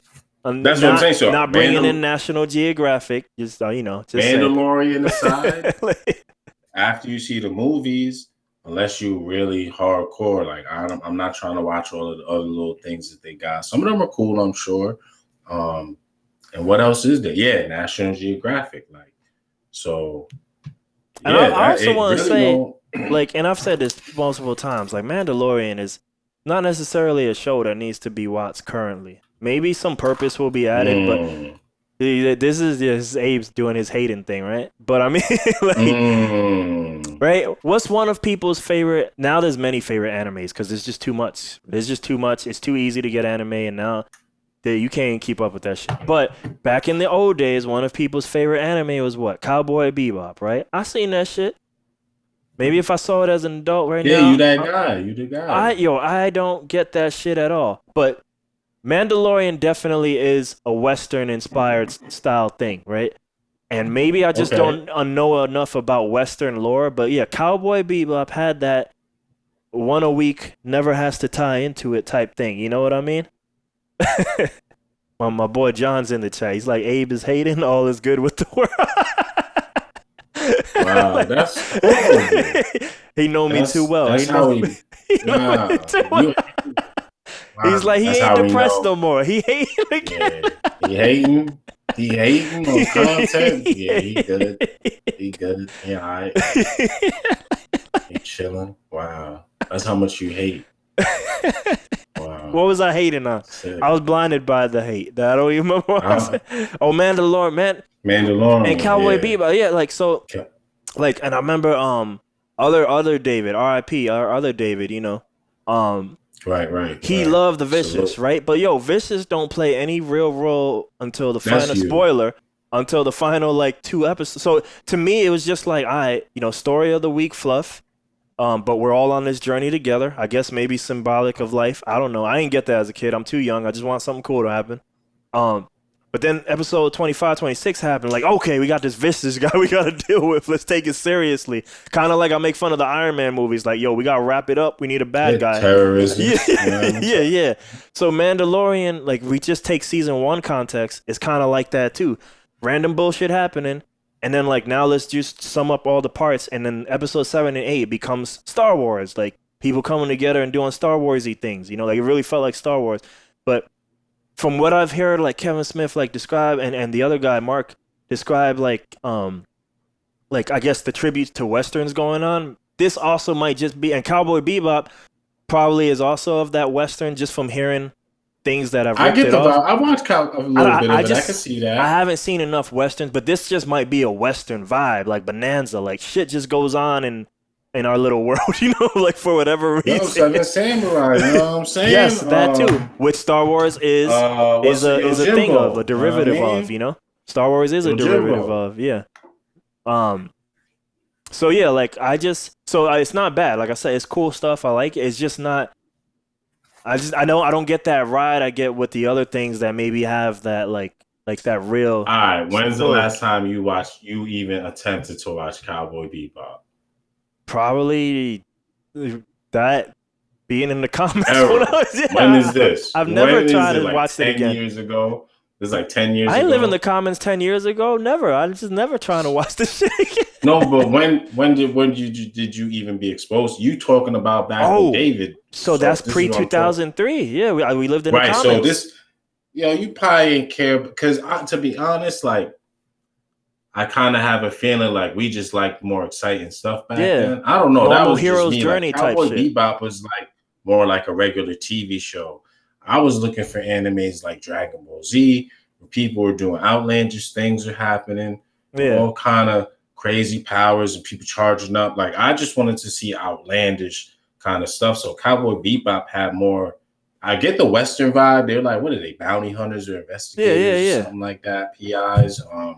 Mandalorian. Now that I've talked about it, Mandalorian is Cowboy Bebop. By the way, it's cool. It's cool, but it was just not the type of fast kind of action that I was looking for. But it's actually a pretty decent anime though. Like, because it was on Adult Swim, right, for a while too. It was on, I remember watching it for, I don't know, I would just catch episodes of it and let it rock. But it's actually okay, but it has more things that like I consider it's like more real filler to me. Not even in the pure sense of like a filler episode. I just like more, I don't know. I'm not even trying to watch an anime that's like even mirroring real life, really, unless it got some real super ill plot. Like most of the stuff is supernatural stuff, or people with powers, or monsters, suits, and all kind of other space things. And you know what I mean? I'm not into animes that are like real life. You don't want to see the I forgot what it's called, but The Devil Works at McDonald's. Like, you don't want to see that show? Yeah, you told me. That's a real show. I mean, it depends on what the premise of it is. I forgot why he works at McDonald's, but he works at McDonald's. But if it's a sitcom, if it's basically an anime sitcom and the premise is just the devil works at McDonald's. The devil is a part-timer. That's what my boy said. Yeah, and when he got a girlfriend, if he having regular people drama and stuff probably. Like that. No, absolutely not. No. I'm not into regular live shows like that. You know? He said rent is due regardless. That might be from the show. So maybe the devil struggles to pay rent or something. I ain't trying to see the devil. That being said, I caught myself. Twisted. I'm over here watching. I'm watching Lucifer. I'm watching the devil be a detective, a part-time detective, basically. While he also runs a nightclub at night, because, gotta have fun. So what the fuck am I talking about, right? Yo, what does that tell you? Uncle Sam wins all the time, right? Everybody paying taxes. You know what I mean? Everybody paying taxes. The struggle's real. You work at McDonald's or for the LAPD, you know what I'm saying? They take a little bit out that check. It's twisted out there. I mean, you gotta think about this shit. That's how God forsaked one of his children. Tax. He gave him. Crazy. You know what? You're beholden to the code now. That's crazy. The devil. You don't want to play right in heaven? You can play right with the tax code. Nah, I ain't trying to see the devil working on fast food restaurant. I'm sure it sounds funny though. That sounds like some just like random Adult Swim like cartoons that they used to have or shows. You know what I mean? Like it sounds funny, but nah. I look more for action kind of animes with even Lord of the Rings, that kind of fantasy themed stuff. But nah, I wasn't trying to see no regular type story. These people in school doing things, and hell no. I don't even know. It's funny you mention that, like, because I only saw 3 episodes, but you said people in school. They got a assassination classroom. That's an anime. Was it ill? Was people in school like? So the whole point of the anime, again, I've only seen the first 3 episodes, is they took the worst class in Japan and they're supposed to kill their teacher, who is an unkillable assassin. You know. See this? I don't know. This sounds silly. It sounds like he's an alien who can like. For some reason, he's been like killing like high power thing. He's threatened to like I think kill like half the Earth. Unless these children kill him by a set date. And he's only allowing the children. He's their teacher? Yeah, he's trying to teach them to kill him. Oh, okay. like, Nah, I really did. I was just it is wild. The whole thing. Well, it might make sense if you watch crazy. all of it, but like I've only seen 3. You know, like so. Nah, that's a silly. But yeah, I just would have to see animes. But I don't know like how to choose ones. anime no more. So like, I don't know, man. Like, cause there's so many. And yeah, now there's so many about all varieties, and now they're all popular. Like in our day, probably the Hero Journey or the shonen animes are gonna be the only one that are popular. But now they're all popular, like the sitcom I don't ones. even know if I knew what was popular, honestly, back then. Like, no, okay. So when I say popular, we in America. So when we start, we go on a blockbuster. So the only stuff coming our way is the popular stuff like a Dragon Ball and Friends, right? Because they're probably gonna appeal to the man audience. Versus now, you have access to The Devil Wears a Thing. I'm gonna go out on a limb and say maybe that one's marketed more towards women. I could be wrong. So you think a lot of the animes we saw were like they are kind of like classic they have the I don't know. So I said shonen and before. Does that mean anything to you or no? Shonen? Yeah. So I might be saying that word wrong. What is shonen? I might be saying that word wrong because I don't have to pronounce it. So in Japan, that's usually like the anime made for like they have their manga and animes structured in like a tier system for men and women and boys and stuff. So that's usually gonna be our like Naruto or our Dragon Ball. You know, insert whatever main character who has to do the hero's journey. Bleach, you know. So that's the shonen anime. So that's what I was saying. Those were probably the animes that were given to us first, right, in the 80s, 90s. Because, you know, they're just treading water and they're dubbing and they're looking for stuff for boys to watch. But now that we have access to the entire pie, because the internet, right? Now it's not a risk no more to take some of the dating animes or to take some of the what they call it, slice of life animes, you know? Because they know people like that now because the people were liking it before. So now you said Blockbuster. Yo, I wouldn't even know what animes was in Blockbuster. I felt like we watched a lot of bootleg things that like didn't come from official places. So like other than the Dragon first Ball person Z, to show me Inferno Road 3. I blame that shit on you. Yeah, see, I don't even remember where that came from. That was some other kid's tape, you know what I'm saying? Which, by the way, like that is a hentai, right? For the homie John. Yeah, I would imagine. But I don't no, think it isn't. One, we didn't know what hentai was back then. But you know what's interesting is that movie, if you look it up, is one of, if not the first, it is one of the first. So it's actually responsible for the hentai. I don't know how to change my focus. So we saw the original. We were OGs in hentai. We were there. We didn't even know. We didn't even know. I don't know. Since '88. You know what I mean? Yeah. Wow. Wow. Yeah, because Dragon Ball Z and Pokemon, I think, were the first ones that were like on TV that I remember. But I felt like we were watching anime before it was on TV and had seen stuff. But maybe I could be wrong. But I remember watching a lot with you and a lot with my boy Jay. Remember seeing Bao, the Blue, Flame of Recca, mad like movies. They weren't even so much series. Record of Lodoss War. But oh wow, I haven't heard that in so long.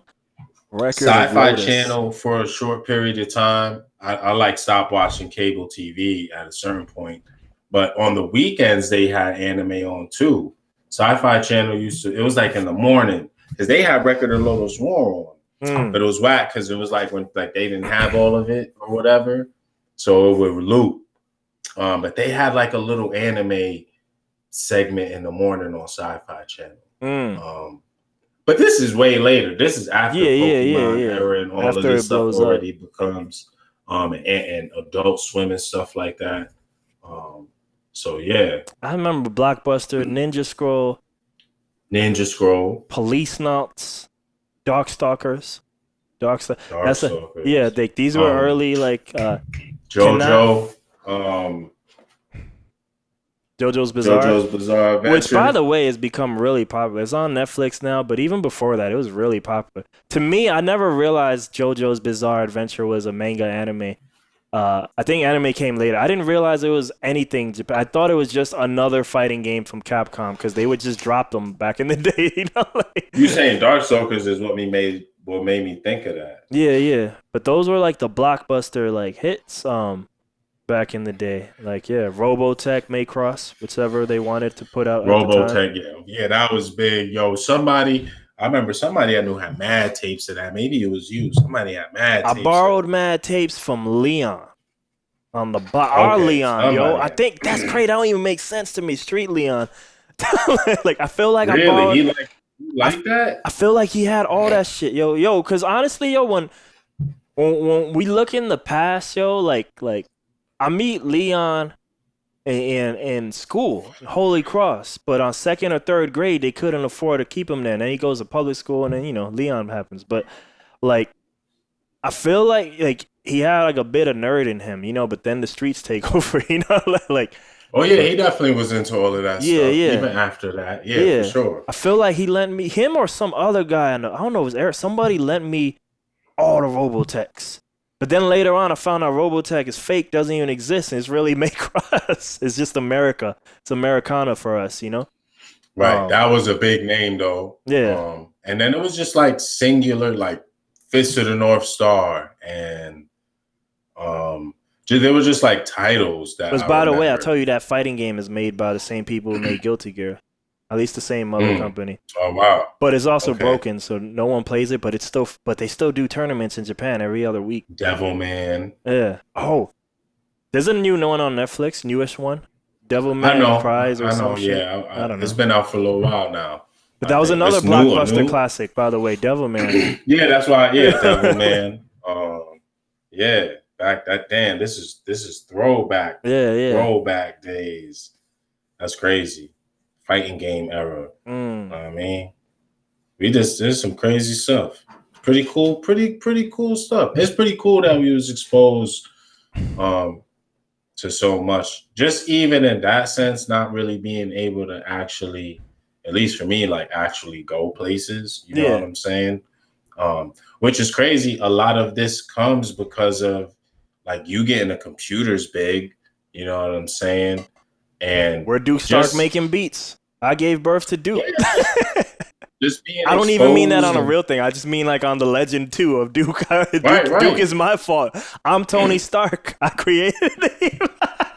But just being curious and inquisitive about just even gaming just kind of exposes you like to other things, whether it's things about Japan or where the games are coming from or whatever. So yeah, kind of a breath of cool experience in terms of like, I guess what nerd stuff. Yeah. They was saying, you know what I mean? Nerds weren't cool back in the day either. You know what I'm saying? Like being a nerd wasn't a cool thing. Gaming wasn't really they that cool. Run the world. Not if it wasn't a sports game, and that really comes later too, honestly. From my record, like people wasn't even playing Madden or nothing like that. Like games not just like wasn't that, really like that. Yeah. No. Yeah. It wasn't really a popular thing. It was super niche to even have a console when, you know what I'm saying, I think, and it just wasn't. That's why everybody ended up in my house, because I was like one of the few who even had that, Right. But it wasn't like the cool thing. I don't remember that, you know what I'm saying? Yeah. But yeah, we was all over the place. But I mean, I guess I imagine a lot of kids were too. It was a good moment from, but in culture, like, and that's not to say there isn't good now. But yeah, it's just now everything's at scale now, because now you're playing with the world. You're not playing in your microcosm. Because all those cool things we were into, we only get into them because we're allowed, because America let that through the gate. They let a part of the culture through the gate, But now, me listening to K-pop, that came from my own merit, in 1999. But now, the same people who listen to K-pop now, like, I probably worded this in the wrong way, but like, now the pop stars of America today, because they kind of make equivalent music, they're fighting with the attention. Maybe. What? Maybe. But they're fighting with the attention of not just other American acts, but now you're like, because you're making pop, like that kind of fluffy, I'm talking about the stereotype pop. Now, I ain't like pop rap, just the stereotype pop. Like, you got to fight with some of the top K-pop groups now, because they're like some of the kings of the world in pop music, Like, some of those people have won like some of our music awards already, in whatever pop awards we have here, I think some of it is us being younger too. I think some of it is just being a kid, and lots of things are new when you're like young, like right, like you being exposed to all kinds of things for the first time, and those things were like super cool. Comics, games, the whole journey. Even as we get older, but we still younger. Um, I don't know. Maybe some of the like luster kind of dulls a little bit just in discovery as you get older. Yeah, You know yeah. what I'm saying? Like it just starts to become more, there's nothing new under the sun. And We've been you doing see it more forever. things too. You have more, frame of reference for stuff, but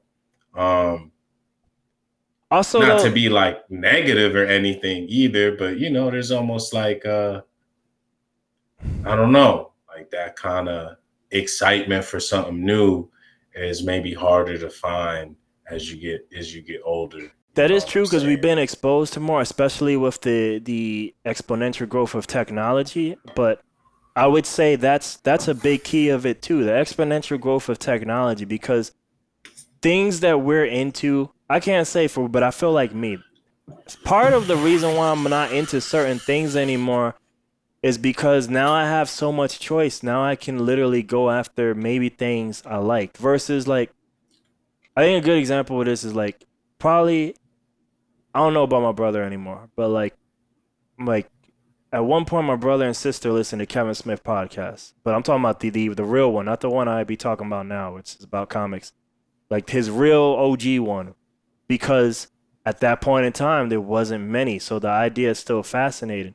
But now in a world where everyone does a podcast about everything and anything, eventually they grew out of it because it was like, well, it's just a stoner talking about stoner things, you know? And they probably never really inherently liked him like that, but the idea was cool. But now you can have the podcast tailor the things I want. It's like, all right, well, I'm gonna just go with the things I want, you know? And that's I think like the case for whatever it is you're into. Like we might have just been into games, so we were more open to games, but like now that you got so much choice for the game, you're like, well, you know what? I'm only gonna play RPGs now because now you literally have a shitload of choices for RPGs versus back then it's like, all right, for us maybe like, well, we gotta just play these SNES games, like RPGs, and that might be it. But we also had less expectations at that point That's too. true To too. Yeah, yeah. it still goes They along all like grew though. all of They this, all grew at the all same of this time. stuff is new and shiny to us. So like,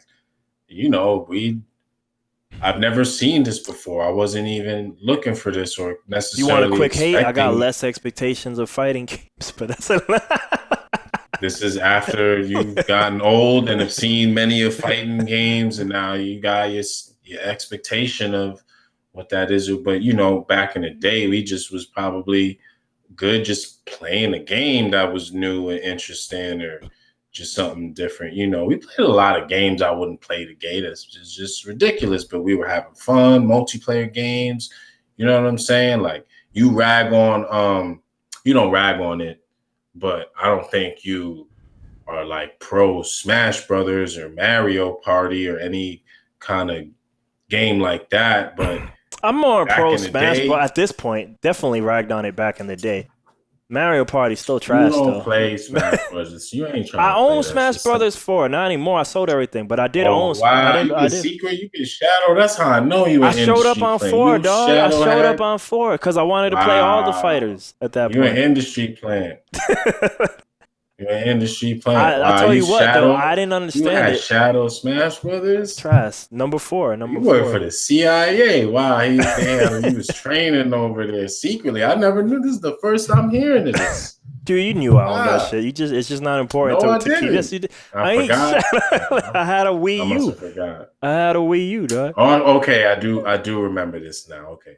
I didn't know you had Smash though. The I best didn't know game you on played it there or was anything. probably I ain't play it hardcore. Honestly, it was mostly my trumpet player was doing more of the playing on that. But I'm just saying, we played Devil Dice, we played Bomberman, we played games that we yo, probably wouldn't really Johnny mess texted me around with. the other day. I think Wow. about He Devil texted you Dice. Devil Dice. He said Devil. Yo, I'm that's bugged out that I said that. If that's bugged out. I That's don't text a crazy. lot of people. Let me see if I can find that Wow. shit. No, he's a ghost too. Like he texts you Devil Dice and then I said Devil Dice. Wow, that's a Yeah, you know sign, what? homie. Like he See, bought that's that shit, nuts. right? Devil Dice. He sent me a box. He bought a PlayStation, a gun. It's funny. I just sold all this shit like a year and a half ago. He probably got my shit. He bought a PlayStation, the gun con. So some Time Crisis action. It's the homie. If he's still in the chat, Crisis. I sold him a gun con. But he bought that, and then he said next is Devil Dice. And that's Devil Dice. See, look, and I just said it. That's spooky. That should put chills in your. He told me to say what's up to you. I probably forgot to do that. I was about to say, tell him I said salute. Yeah, no, that's what's up. I hope all is well. Yeah, Devil Dice. See, well, I wouldn't play Devil Dice today, but we were just having fun. I would too, totally play Devil Dice today. Would it be as fun? I don't know.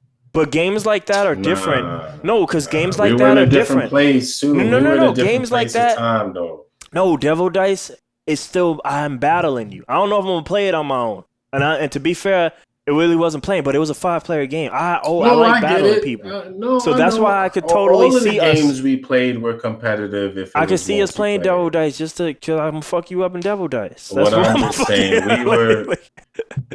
Yes, but we were also. I just saying we were also younger and like in a different state mentally about just life in general, and is a different. Like as I grow older, I mean, at the end of the day, I still play games to have fun, but like, I don't know. I feel like it slightly changes over time.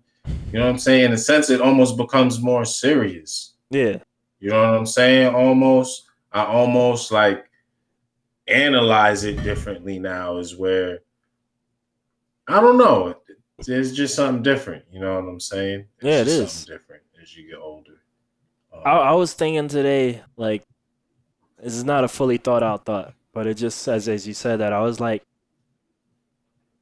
like I almost feel like like I stopped playing games or I don't play games just because if we look at the balance of things, right, like.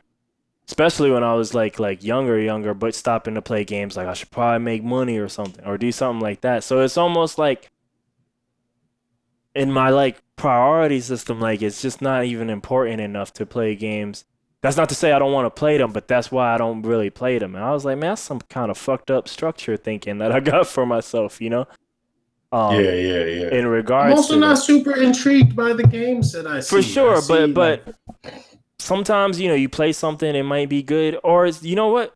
Just because the games at a macro level might not be intriguing. Honestly, all we need is like a few, and that's enough. Especially if you find one fighting game, right? That's it, right? We can just play forever, There's this indie games that I definitely would play. I told you, I be watching like top 10 indie. I don't know. That's like I just randomly watch that all the time. Now. Like, literally, you seen that Hades game? That game's pretty hot. I don't have none of this stuff. People like that right now. You might want to look at it. But there's a lot of cool indie games that are super throwback and retro that like I would definitely play right now.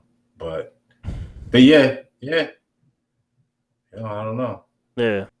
Games. I don't know. There's nothing pulling me either though, other than Cuphead. Cuphead's like, look, that's it. That's what's out there. Hey, you can play that right now on your computer. You don't even need to make any changes. I'm about to. I might do that, but this is all I see though out there. So I don't feel super compelled to rearrange my schedule for nothing now at this point. You know what I mean? I'm weakening things, soften up stuff, all kind of things. All kind of things I don't like. You know what I mean? One button specials. I'm hearing about rumors.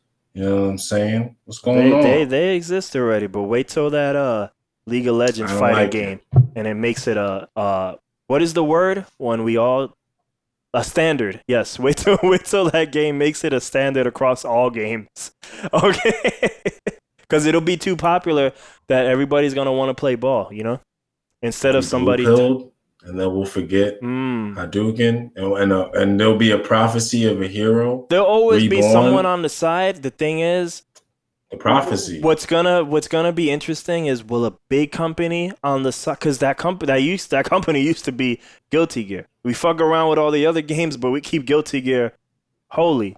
Not anymore, it seems. But they'll because there'll always be an indie game, right? So, but the thing that's gonna be sad that an indie game developer might make the quote-unquote hard fighting game or normal fighting game, or will one of the big boys maybe kind of have the balls to like we'll do it because we can't compete with League, but we can still find our little fighting game niche and we'll try that, you know. So you think we just don't know how to have fun no more? You think that you mean us, right? Look, not the world, right? You mean you, us, not the world, right?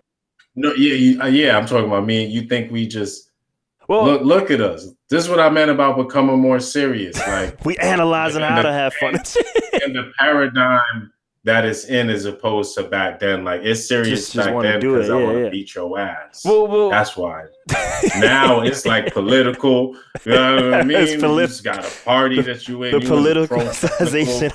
I'm in the pro-technical movement. You know what I'm saying? And you know what's funny that you said you're into pro-technical? Because I told you about that comment I read on one of these videos. Like, why in 2020 are we still doing movements when they put Terry Bogard in Smash and shit? Opinion pieces and think tanks. Like, why are we still doing movements? I think we just get older. Look, we can't even have fun no more. We can't just play the game. No, but I mean, I'm kind of joking and kind of not. But seriously, you think maybe we just forgot how to just have fun? Because I never thought about these things when we were playing. We were just playing and creating and having fun. How to have fun with games or in life? Rates. How to have fun in games or in fighting games. So specifically, when we're playing, like I never looked up anything about frame rates. I don't really remember actually referencing. No, we never did that. We didn't play at that intelligent. We just, To the best of my recollection, we never watched videos.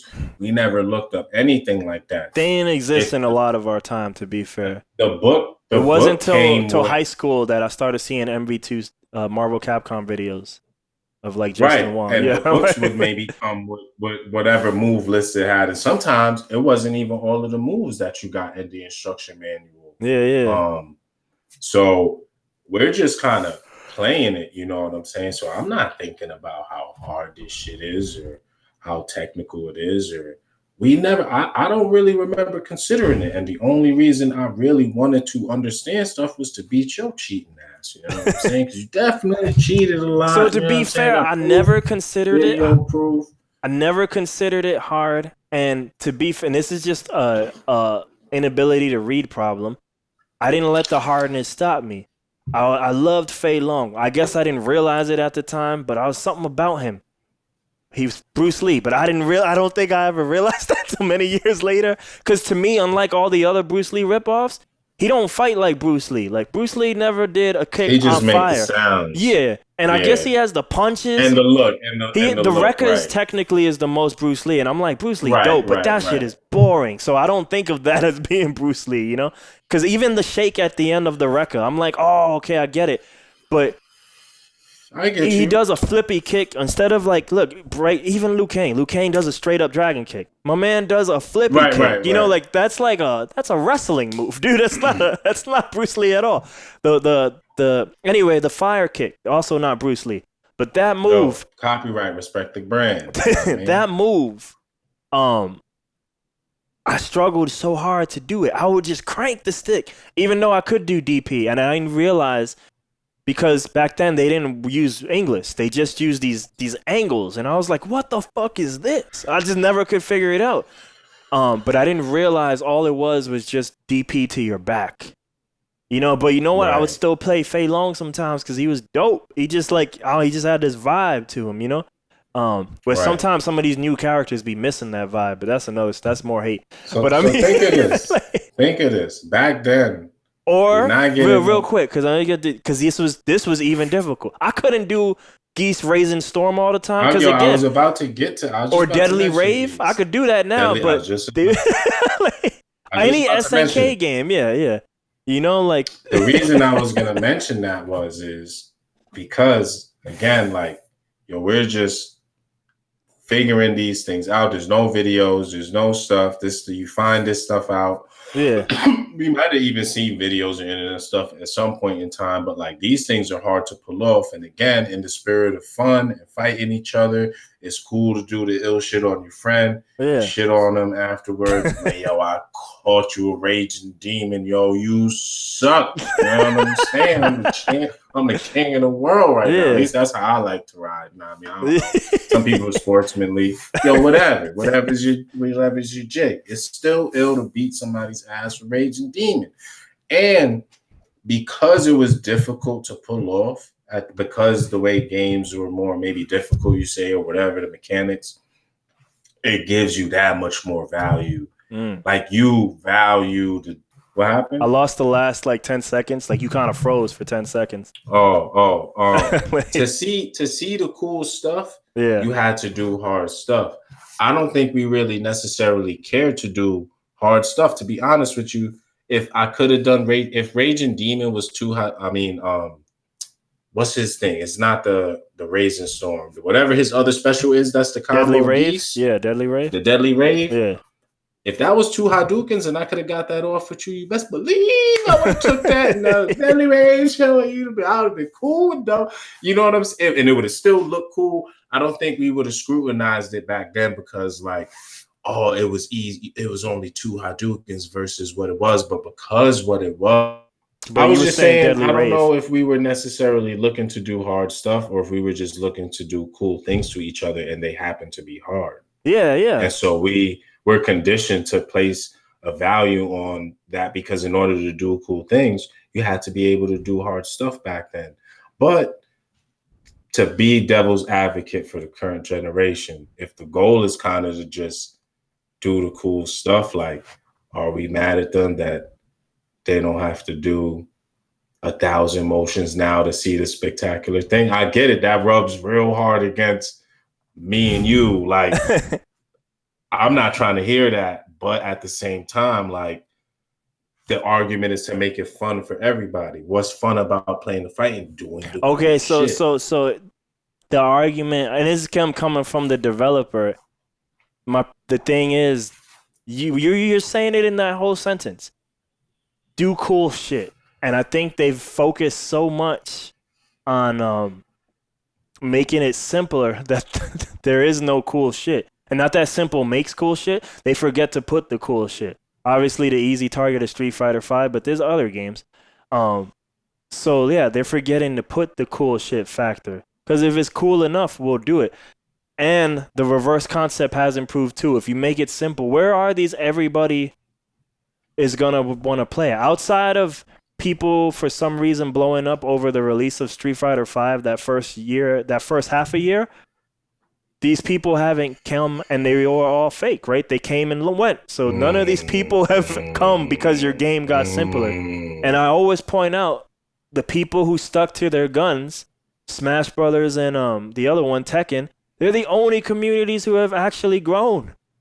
Tekken's still Tekken, man. It ain't dumbified Tekken. I'm sure on some minor scale, people might have their gripes, but they don't have the easy combo for Tekken. Right. Tekken's Tekken, Smash is Smash. They're still the camp that I stand in. No, I get it. But I'm just saying, like I'm that. Just saying, if there was at least truth to that rule, like you can argue that rule better with music, right? Like, yeah, the simple music gets the people. That didn't even happen. It didn't even happen. The growth hasn't even happened. Even if you look at like the Evo for the last real life Evo that happened, right before all their scandals, I believe like.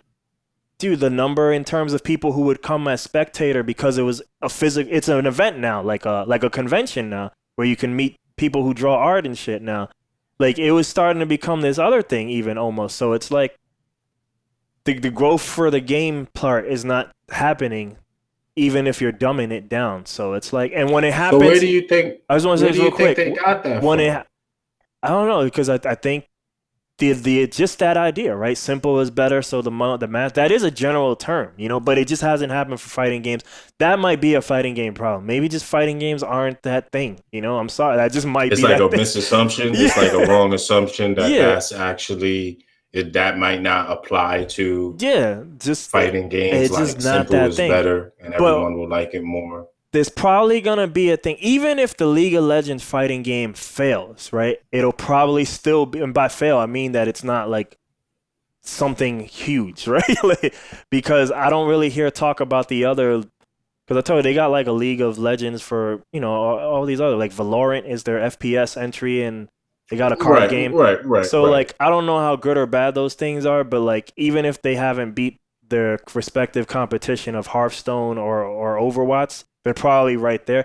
But like even if their league fighting game fails, it will probably still be bigger than any fighting game tournament scenario. And that still might lead companies to see this as we got to make simple dumb games instead of seeing it as like, no, they have an IP that's got like, like so they could have made stick to making what our if Capcom fans, made that game, it probably would sell, Yeah. I'm with you. Yeah. I'm with you. So I mean, like, if it was true, then I could just be the hater, the natural hater. But like, this is a hate, and like, you don't even have evidence for me hating, to counter my hating. Like, your scenario has never come true. Yeah, I don't know. I don't know where all these players are at and all this and that. But pop is the way, though. So yeah, but you just said it. Pop is the way, and then there's always the hope, right? There's always the hope that all right, yeah, but it's coming tomorrow. Esports is the future. Blah blah blah. So whatever. And that's what you hear about every game, by the way. Like I sent you that picture of Virtual Fighter. The main news of that was that there's Virtual Fighter news coming. So I hate an announcement about an announcement. But basically, what they did say in that little announcement was, not that we're going to get a new Virtual Fighter, that we're going to get Virtual Fighter esports. That's the other thing. See, people always looking at the throne, and I get it, it's a business, but they never excited about the fact that, we're going to do a game. They're like, no, we're going to do esports. And I'm like, this sound bad right off the bat. It just sound like, we want money via this game. It don't even sound like you're trying to do something cool. And to kind of just thinking about it, because ultimately the games are for fun. That's subjective, right? People like it for their reason, but I think I could be mistaken that there is something that is satisfying about completing a challenge. So this is kind of counter to my devil's advocate argument, but I think there is something fun to having it be difficult or hard to figure out or challenging to do the cool thing to you, because it's challenging. The satisfaction is in, the fun part is in knowing I was able to do that ill thing and catch you before you did your special. Like, that's kind of where the magic is at, is I got you with the hard joint. That's and you respect it. You feel shameful that I got that off on you. I let him get that crap, that hard, that's some bull. You done got me with stuff all of the time, right? Like that's the stuff that gets you tight, make you want to like, he got me.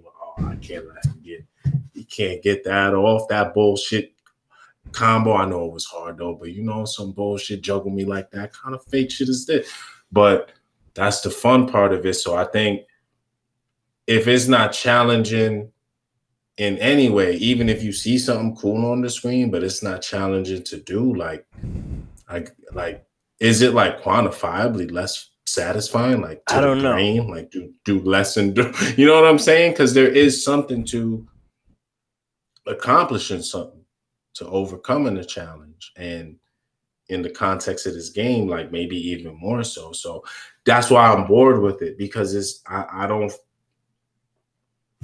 Right, we can't do nothing crazy. We can't. There's nothing. Not that it's not challenging. I'm not speaking like, I'm mad nice in all of the games, and it's not even challenging to play Street Fighter. I was not trying like that tier level. To think of real life examples of this, but a lot of these simple games have come when we stopped playing, and I think the closest I have to a game that I took somewhat type seriously was Persona.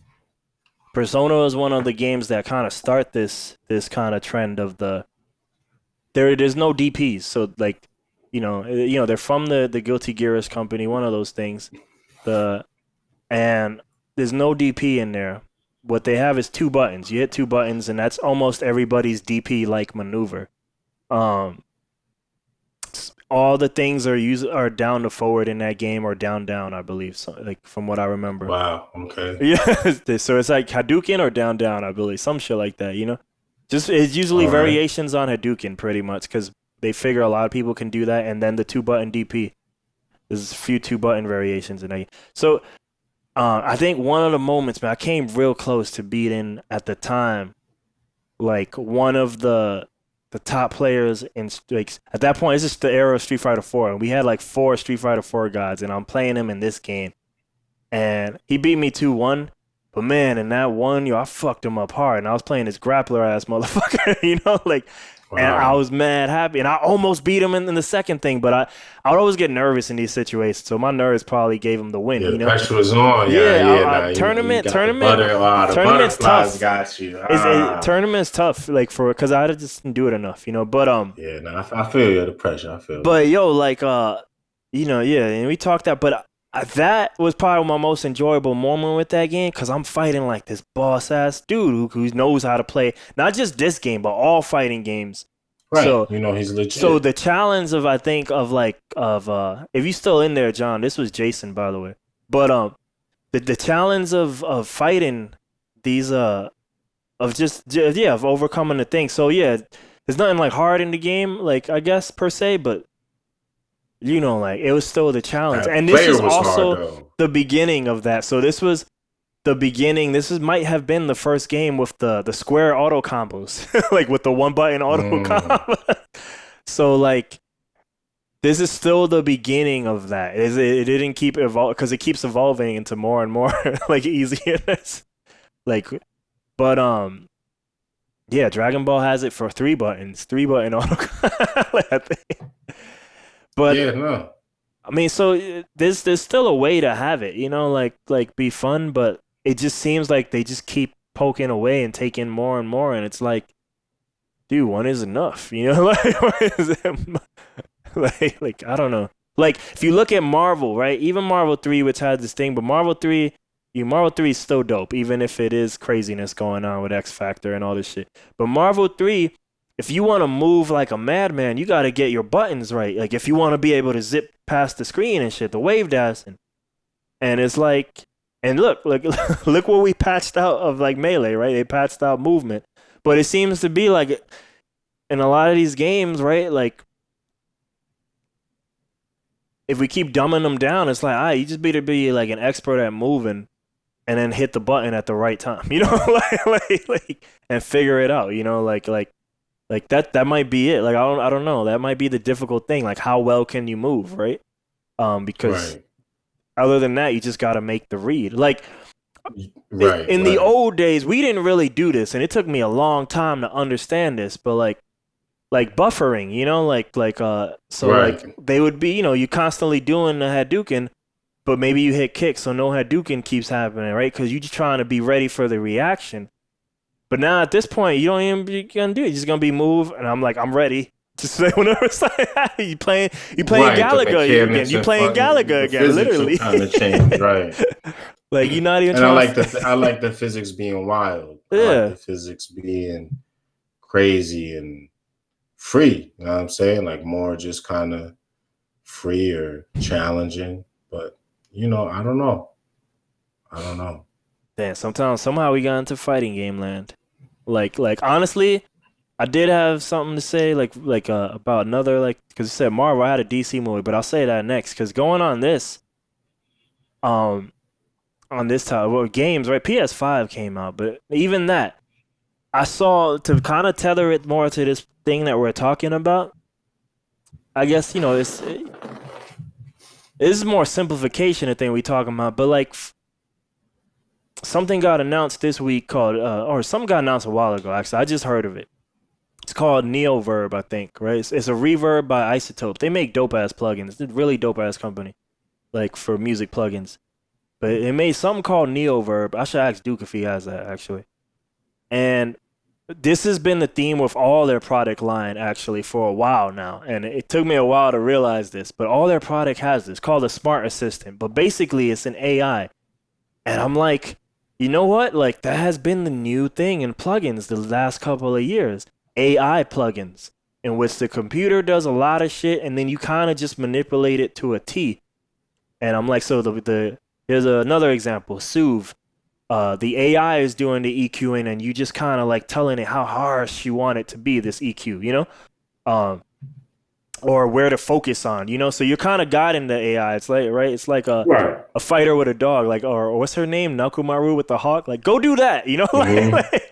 But like, but yeah, like, I'm like, man. And then I heard Josh Goodwin, he's a music mix engineer. And he was on Twitch last night. I caught the very end of his stream. Like, some of these engineers, like, I don't even be necessarily watching what they're doing, but sometimes just they say a lot of knowledge, man. And he was like, honestly, I expect mastering to be fully automated at some point. Which there's already AIs that do that. How good they are, that's another thing. But he said fully AI. And I was like, and he said he kind of expects the mix engineer not to be AI, but to be, because it's so part of the creation process. Like, now that you kind of need to learn how to mix at some level, he was like, he kind of see the sound engineer to some degree being phased out just because you need to be mixed. So at certain levels, because there's mix engineers at certain, so maybe not at the final level. I don't think they'll ever go, but like professional rapper, right? Like the ATL style, right? Like you hear these Young Thug stories I would always talk about, like Alex Tomei work for, like, he need to be on Young Thug all the time because he needs to record him. He not even mixing the track. Now, he is, but I mean, sometimes the vocal guy is just a tracker and all they do is record them. They don't even got to mix them. He's like, at that level, he's saying might get phased out. The hit the red button level, there is a talent there too. It's not that simple, but at the end of the day, it kind of is. You know, you just hit the red, you know? So he was saying some of that level might be phased out, not even because AI, but because it's so DIY now that the artists themselves they're probably going to be or maybe not the artist, the producer themselves is going to be expected to be able to do that, you know? But hearing that the mastering might be phased out, I was like, a part of me was like rooting because I barely understand that shit, but I've been learning some stuff. But also part of it made me think like one, you know, the whole, I always want to challenge, right? So I was like, Josh Goodwin, the vibe, I don't know much about Josh Goodwin, but the vibe I get from the few tracks I've heard from him, all right, you're just like Kenny Beats in front, you're mixing the pop of today, which is hip hop. So you're mixing a lot of these 4-bar loops. He said something interesting last night. He's like, I'm gonna have like a bet. Like, we're gonna have bets with the chat. Like how quick it takes to vote to mix this track that he's gonna mix on the next stream. And somebody guessed like 2.5 hours or some shit. Or 6 hours, I think, some shit like that. And he was like, "You crazy?" He's like, I don't remember what he said, like, to even make that happen. Like, but he said he hadn't done it in a long time. He said the most he spent on a mix at this point is 40 minutes. Like, at this point. And I was like, 40 fucking, I was like, dude, I'll be spending hours on my shit doing nothing, you know? So, but at the same, one, his skill level, and two, his assistant is there kind of getting it ready. So I'm like, all right, so you coming anyway, you coming in ready. You don't even got to do some of this. So I kind of get the 40 minutes. Right. But also the main thing I was thinking, not even assistant aside, that's whatever. That's his level now. I was like, but you probably also mixing this pop music, right? So at a certain point, you kind of get what pop music, what the pop music or the pop hip hop, what this should sound like, right? A lot of it is 4-bar loops, so it's probably not a lot crazy. Because a part of me was like, can you still mix the Devin Townsend record in like 4? He's like a rock guy, like a prog.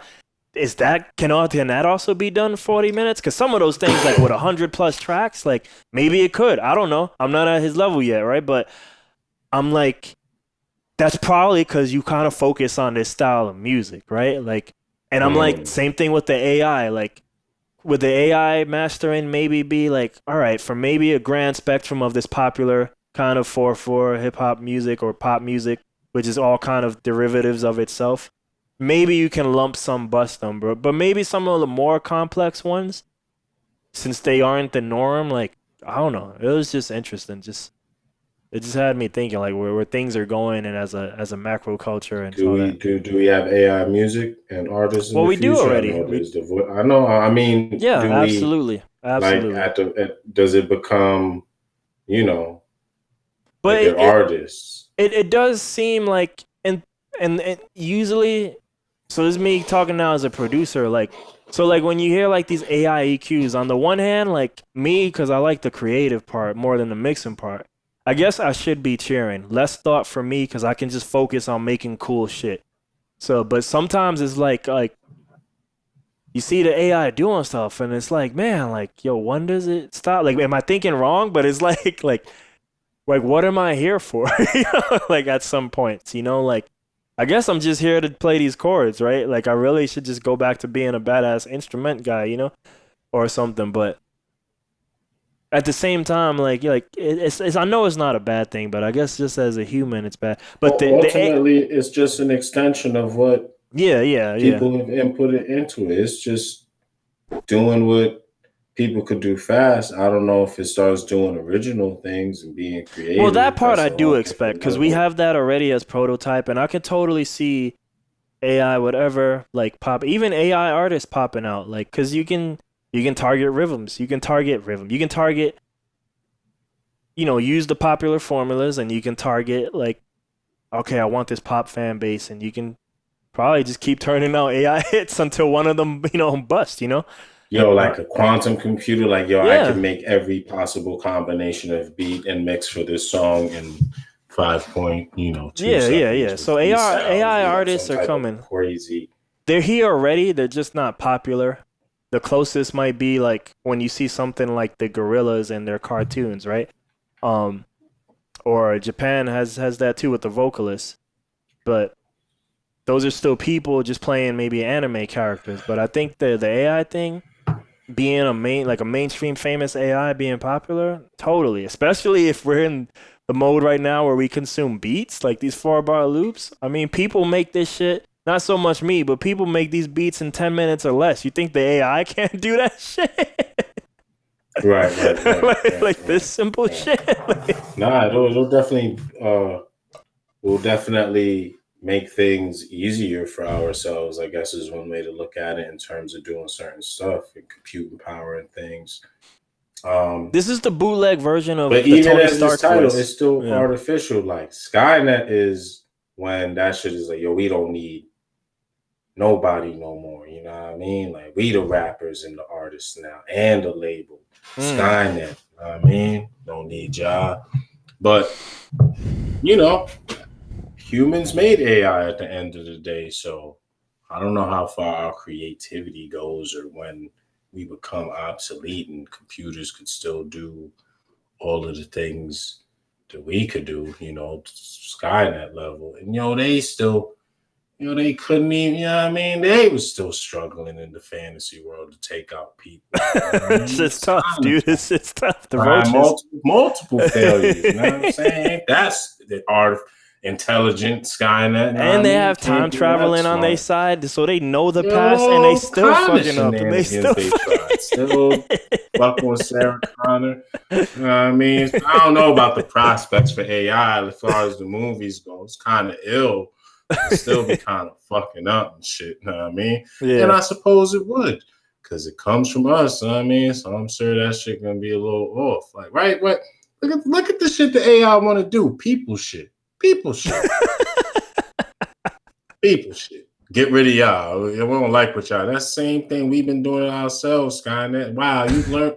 They learn You've from the learned just best. like us. Look, we made you a war. The Pentagon should. Of course, you would come to this conclusion. Well, of course. Why would we even put you online, right? Yeah. So you know what I mean? I I don't know. But yeah, I mean, it does. There'll be changes that will be disruptive. I'm probably thinking of it wrong. I should uncomfortable. just let it help me, you know. But like, it's just interesting to see that, especially because of some of these things, like the EQing or the reverb. Like, those aren't even my strongest things, you know. Like, I don't even use some of these things because of like I kind of limit my use of these things, you know, like because I'm like, one of the things starting off in my era, like when you saw a lot of these EDM produced, they would drop 10 plugins. And now I've done the opposite now. Like, I kind of only use it if I kind of know what it's doing. If I don't know what it's doing, why am I using it? Just because person ABC is using it, you know? So, Right. yeah, so I'd be hardly using it. So honestly, if there's an AI kind of like doing something cool, like, I could probably start using this thing that I couldn't understand for whatever reason, you know? So, Right. Yeah, no, why not take part in the things? Yeah. If AI was so smart, it would already make itself smarter. Like it's still people Yeah. It trying to would make figure the out how to song make for you. Skynet. Yeah. So we ain't. It's still, you know. It would make the I song mean, for you. It just right now all it does is just that particular function. And that's it. You know, like yeah. so. No, I don't know if computers could think. That's what Skynet is doing, and that's very different. Thinking is different than processing and sorting through possibilities very quickly and things like that. Well, Like you I said, don't know following either, but flow. you mentioned that the thinking, and right, I know there was one at Facebook, right, that got shut down like a year ago or Yeah, I've something. heard. Yeah, nah, that's. You know what I mean? They started talking. I mean, what these niggas- what we did, pull the plug. Yo, what? Know what I mean? Yeah, yep. You know what they say? The apple don't fall too far from the tree. Yeah. Yeah. So I mean, I don't pull know. the plug on that. One of the so this is I mentioned what is it? I mentioned Marvel thing before. One of the things I try to check Variety before here. Because that comicsbook.com site, man, after that last time, I don't I'm like that place no more. never forget. I still checked it too, but it just has a lot of like fluff topics, a lot of dumbass topics. And they disrespected you that That time. was disrespectful. Anyway, this is probably a false article. Like, you know, it's just much to do about nothing. But basically, they were contemplating. Warner Brothers is contemplating whether to drop Wonder Woman on HBO Max in January, or just keep on waiting until summer, and to normal theater release. Obviously, I'm rooting for that streaming release, but I was like, yo, if that movie comes out, that would be the first big movie to fall. No big movie has fallen yet, you know. You know, I remember in a prior podcast, I named a lot of movies. None of those movies are big to me. I'm sorry. Trolls is not big. I know it was big in terms of money, but it's not for our demographic. That's kids big. You know, all right? I don't care about that. Yeah. All of them. To be fair, honestly, that's It's probably the like biggest all the movie so kids far. thing, yeah. Trolls 2 is actually probably the biggest streaming course, movie. Of course. Trolls 2 Kids aside, like all things like that. all the other movies that came out for streaming only that would have been theatrical, kind of whack. Bill and Ted was whack. The Island movie, the Long Island King of Long Island, whatever it was, all those things, and all the other ones probably small enough that they just never got on my radar that would catch me to notice. Everything else, or to be fair, you know what? Greyhound. I didn't realize this. Greyhound from Tom Hanks was gonna be a theatrical release. That was the Navy movie I told you about. I saw. Yeah. No, I know what you're talking about. Apple TV paid $70 million to like have streaming rights for like, I don't know, 10 or 15 years. I didn't realize that. They just bought it for $70 million just straight. Which makes me wonder how much it cost to make that movie. Like if you just bought out raw like 70, like that means it costs less than 70 to make that movie. I mean, it is on a boat, like the whole thing, and with few flashbacks. So, but I was just curious, just the producer and me, but yeah, like I don't know, no big movie from the superhero genre, at least there we go, has fallen yet. So it would be interesting to see one fall. I guess you know, it was a big movie that fall, but again, not big for us, so I forgot it. Oh, shit, the what's her name? Like the Disney movie. What was you talking about? The Disney movie that they were charging $30. This is how big it was. I don't even remember her name. Mulan, yes. Like, yeah. It's not big for us, you know. So it's just like right. But I guess that was a big. But there hasn't been, none of the superhero ones have fallen yet. So it would be interesting. And when they do fall, like Mulan, right, they weren't happy. It didn't make enough millions for them to be justified. Otherwise, they would have started dropping all of them shits. They would have been like, here's Black Widow. I know y'all been waiting, you know? Right. So, yeah, Disney's probably done with that. But it's interesting that DC was considering trying that. Especially that in a few months, they're going to drop that Zack Snyder shit. So the Zack Snyder joint, you know, I'm gonna call it. So it's like you could just wait. It's just a different landscape. Maybe just the live theater offers a different kind of competition than like being at home and like really being able to just look at, because you're watching it now the same way. Like, I don't know. You know, we share it at home too. That's the thing. If you we'll take your family to see Wonder Woman, you taking 3 people.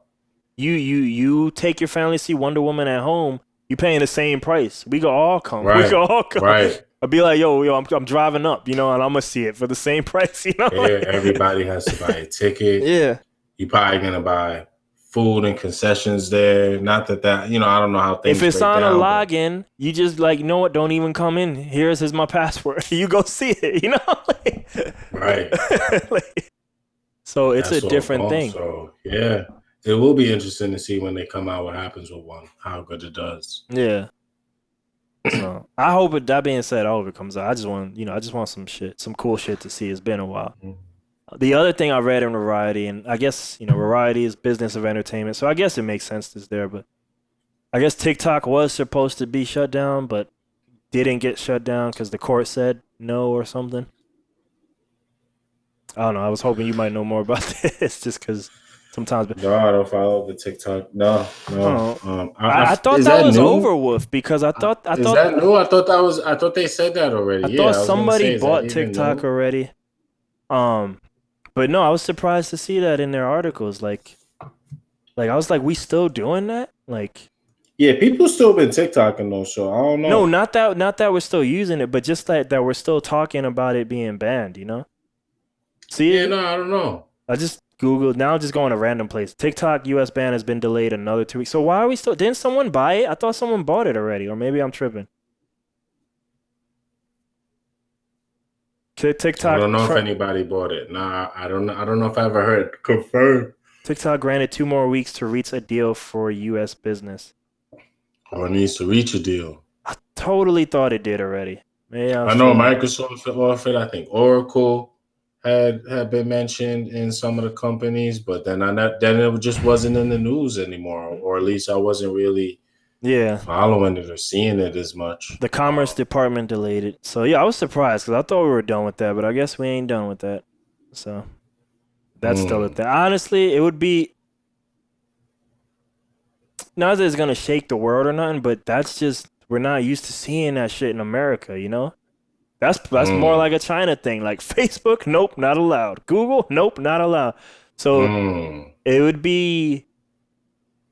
I know there's legal reasons why they doing the granting of extensions, but maybe it's also like, do we really want to start that precedent in a world where we just told people you can't go home? Like we're already kind of like taking mad freedoms from people, so now it's like now we taking your app freedoms too, you know? Like, why are they doing that though? What's the reason? All the reasons come to my head are like Trump reasons. So it's more like, the China people spying on us, right? Like that literally Trump sentence right there. China people spying on us. Is it that a legit thing? So when this was all hot topic news, when I've both friends and just from seeing with other people, I'm not a coder or programmer, right? Even though they deny the app is doing this there, apparently when you like read the app language, there are things in there that can supposedly, if they wanted to be used, access anything on your phone, you know? And then, China. Then it's China, and then China can do the China things, right? Which, from what I understand, probably does do that with their other stuff, and they are owned by Byte Media, like the China TikTok. In that specific case, like because of that, I don't know. The regular ones is under scrutiny, but they're not talking about shutting them down per se yet, although the other side would happily like to break them up. So whatever side you go to, they don't want to see certain things kind of happen. But, I don't know enough about that particular issue and the implications therein. As a regular user, you're probably not thinking about national security or what that means or potentially means. It don't sound like something the government would want, and I would presume that Google and countries that are like US based or whatever obviously are following some type of regulations or at the least, Uncle Sam likes any spying that they're doing or it's sanctioned. So, yeah, I mean, it don't sound. I get what you're saying. Like, if I was seeing that across the board, then I'd be like, this is crazy. But I know what you're saying, but it ain't nothing new. We don't like China. You know what I'm saying? Like, but it's the we ain't first good time we friends with do. them. Just I don't think we've really done app bans like that. You know, I don't know if that's true as a either. You know what country. I'm saying? I don't That know well, enough and about even that. if it's not true, We ban financial institutions. We ban other kind of I things said app though. in I said certain app. I said countries. app. Yeah, I no. said I'm app. just saying But we ban other things. yeah, So it's yeah, yeah, not yeah, new yeah. to apps are new. Apps are a new space in the world too. So warfare now looks different. Now we have to look at different kind of things. We thinking about it from a level now, like apps Yeah. are in play, the internet's in play, cyber warfare is in play. People making apps now. This could be an operation. Like, I don't know what's really going on these levels, but That's kind of funny, these are right? now things that we might see, and to us, we might be like, damn, like, the I idea. ain't trying to have the freedoms gone, but it's just the battle space is just changing a bit. Your freedoms is going in other ways. You get butt searched at the airport. They already take your freedoms for other warfare kind of means. This is just another one that's new to you seeing. But I expect to see more stuff like this as the digital space becomes more of the battle space for whatever, espionage, war, anything. As you say that, like yeah, as it's more of the battle space, it did kind of like it's funny because like right, at least stories I know, right, Facebook and all the other ones, Instagram, they're made because of reason ABC, right, whatever they wanted to do. But now that we actually know what a social media platform looks like, right, and TikTok is just Vine 2.0, right, so it's not even original in that. But Right. imagine like if you're a government, you could literally be like, what would be cool? We should make our own social media so we can just To monitor collect everybody. data. Yeah, like that's it. We don't even have to tell you it's us. Yeah, Right. And you willingly signing up for it. yeah. And we can find out everything, use AI, do all kind of whatever we want to do. So whether is that actually going on with TikTok, I don't Who know. knows? Yeah, who Not knows? into Yeah. foreign policy or intelligence agencies or none of those things. But it sounds like a potential realistic risk. I know it's shitty for people who like TikTok and the price we pay in terms of the freedoms kind of thing that you're speaking about. And I'm not necessarily always one to trade one for the other because security is somewhat of an illusion. I ain't going deeper into that, but you already know, you know what I mean? So, but I get it. Like that don't sound necessarily like a gaffe or it could be, but it's still sounds more logical than some other things I've heard thrown out there to convince us to do stuff like you just said, like a government could do that. People think that Google and Facebook and these things is doing the shit for the government now. Some people believe that that's actually what goes on. Information is probably shared with certain agencies and stuff like that. So now to have foreign, like it gets dicey now. So in a world where when that Twitter thing, I can't say this is like confirmed 100, like because I'm not following these things hardcore. But when that Twitter leak, remember the Twitter hack with the Bitcoin? Nah. There was a Twitter hack with a Bitcoin on famous people. Like a bunch of famous people posted like I don't know, something here like if you give me money, I'll give you money in an hour or something. Like okay, yeah, something. I think it was something like that. I think it involved Bitcoin. Maybe I'm tripping, but either way, like so the answer to that was what came out of that. And again, I don't know if this 100% confirmed. Maybe this people just talking because I hear a lot of Rogan and other nonsense. But like that, a lot of these things, right? Facebook, Twitter, doesn't matter what website, they're all designed with a backdoor that only the government, i.e. CIA and friends, can access at any time. And somebody not named those people got access and did that was the only way that it could be done. So in a world where like where we're doing that, like even if Facebook's not giving all their thing, but the government has the keys, if in case and if and when they need it to do it, um, to go take it. Well, then they're probably thinking like, well, why doesn't China have it for their companies, And now if they're making a thing that they're outsourcing and we're taking, well, why wouldn't they be taking it from us, So right, and me and you were speculating logical conclusions to come to, like, yeah, there's people that actually probably really know more of, what's really happening, and not that we're right or on the right track, but it don't sound too far-fetched. yeah. Like, look, hey man, if you're gonna make nuclear missiles, it's just making an app, right? Like, geez, you know what I mean? Like Why not? you remember when Snowden happened and that all blew up and people were outraged, and to me it was another day because like you just said, it was just logical speculation. I guess the revelation there was like he had actual proof of that this was actually happening. But to me, I was like, with my minimal understanding of what can be done on these things and on this computers, right? I was like, why wouldn't they already be doing? I was like, so it was, Right. yeah, right. So it was like people were shocked, but I was like, if you just understand anything about it, you would understand that that's totally possible. So I guess the big shock was that they were doing it, but people were also shocked that this was even possible. And I was like, all you gotta do, I hate to shit on the CIA. I'm not trying to do that. I hear that's like one of the worst things to do if you're famous. But like, all you gotta do is just study the history, dog. And it's like, when we can, we will. That's usually our history. Yeah, they was probably like, yo, wait, what you making over there? Word? It does what? So, we've been watching you. We know what it does, matter of fact, anyway. But yeah, check this out. Yeah.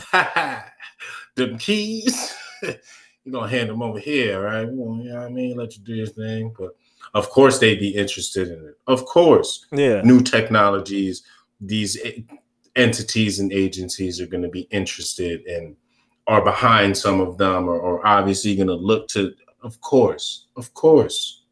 On the cutting edge of technology, probably themselves. And I'm sure they take interest in other things that pop up. Of course they do. You know what I'm saying? So none of this sound crazy or far-fetched, but I do see that that's not necessarily like, would the government maybe like to also take freedoms for,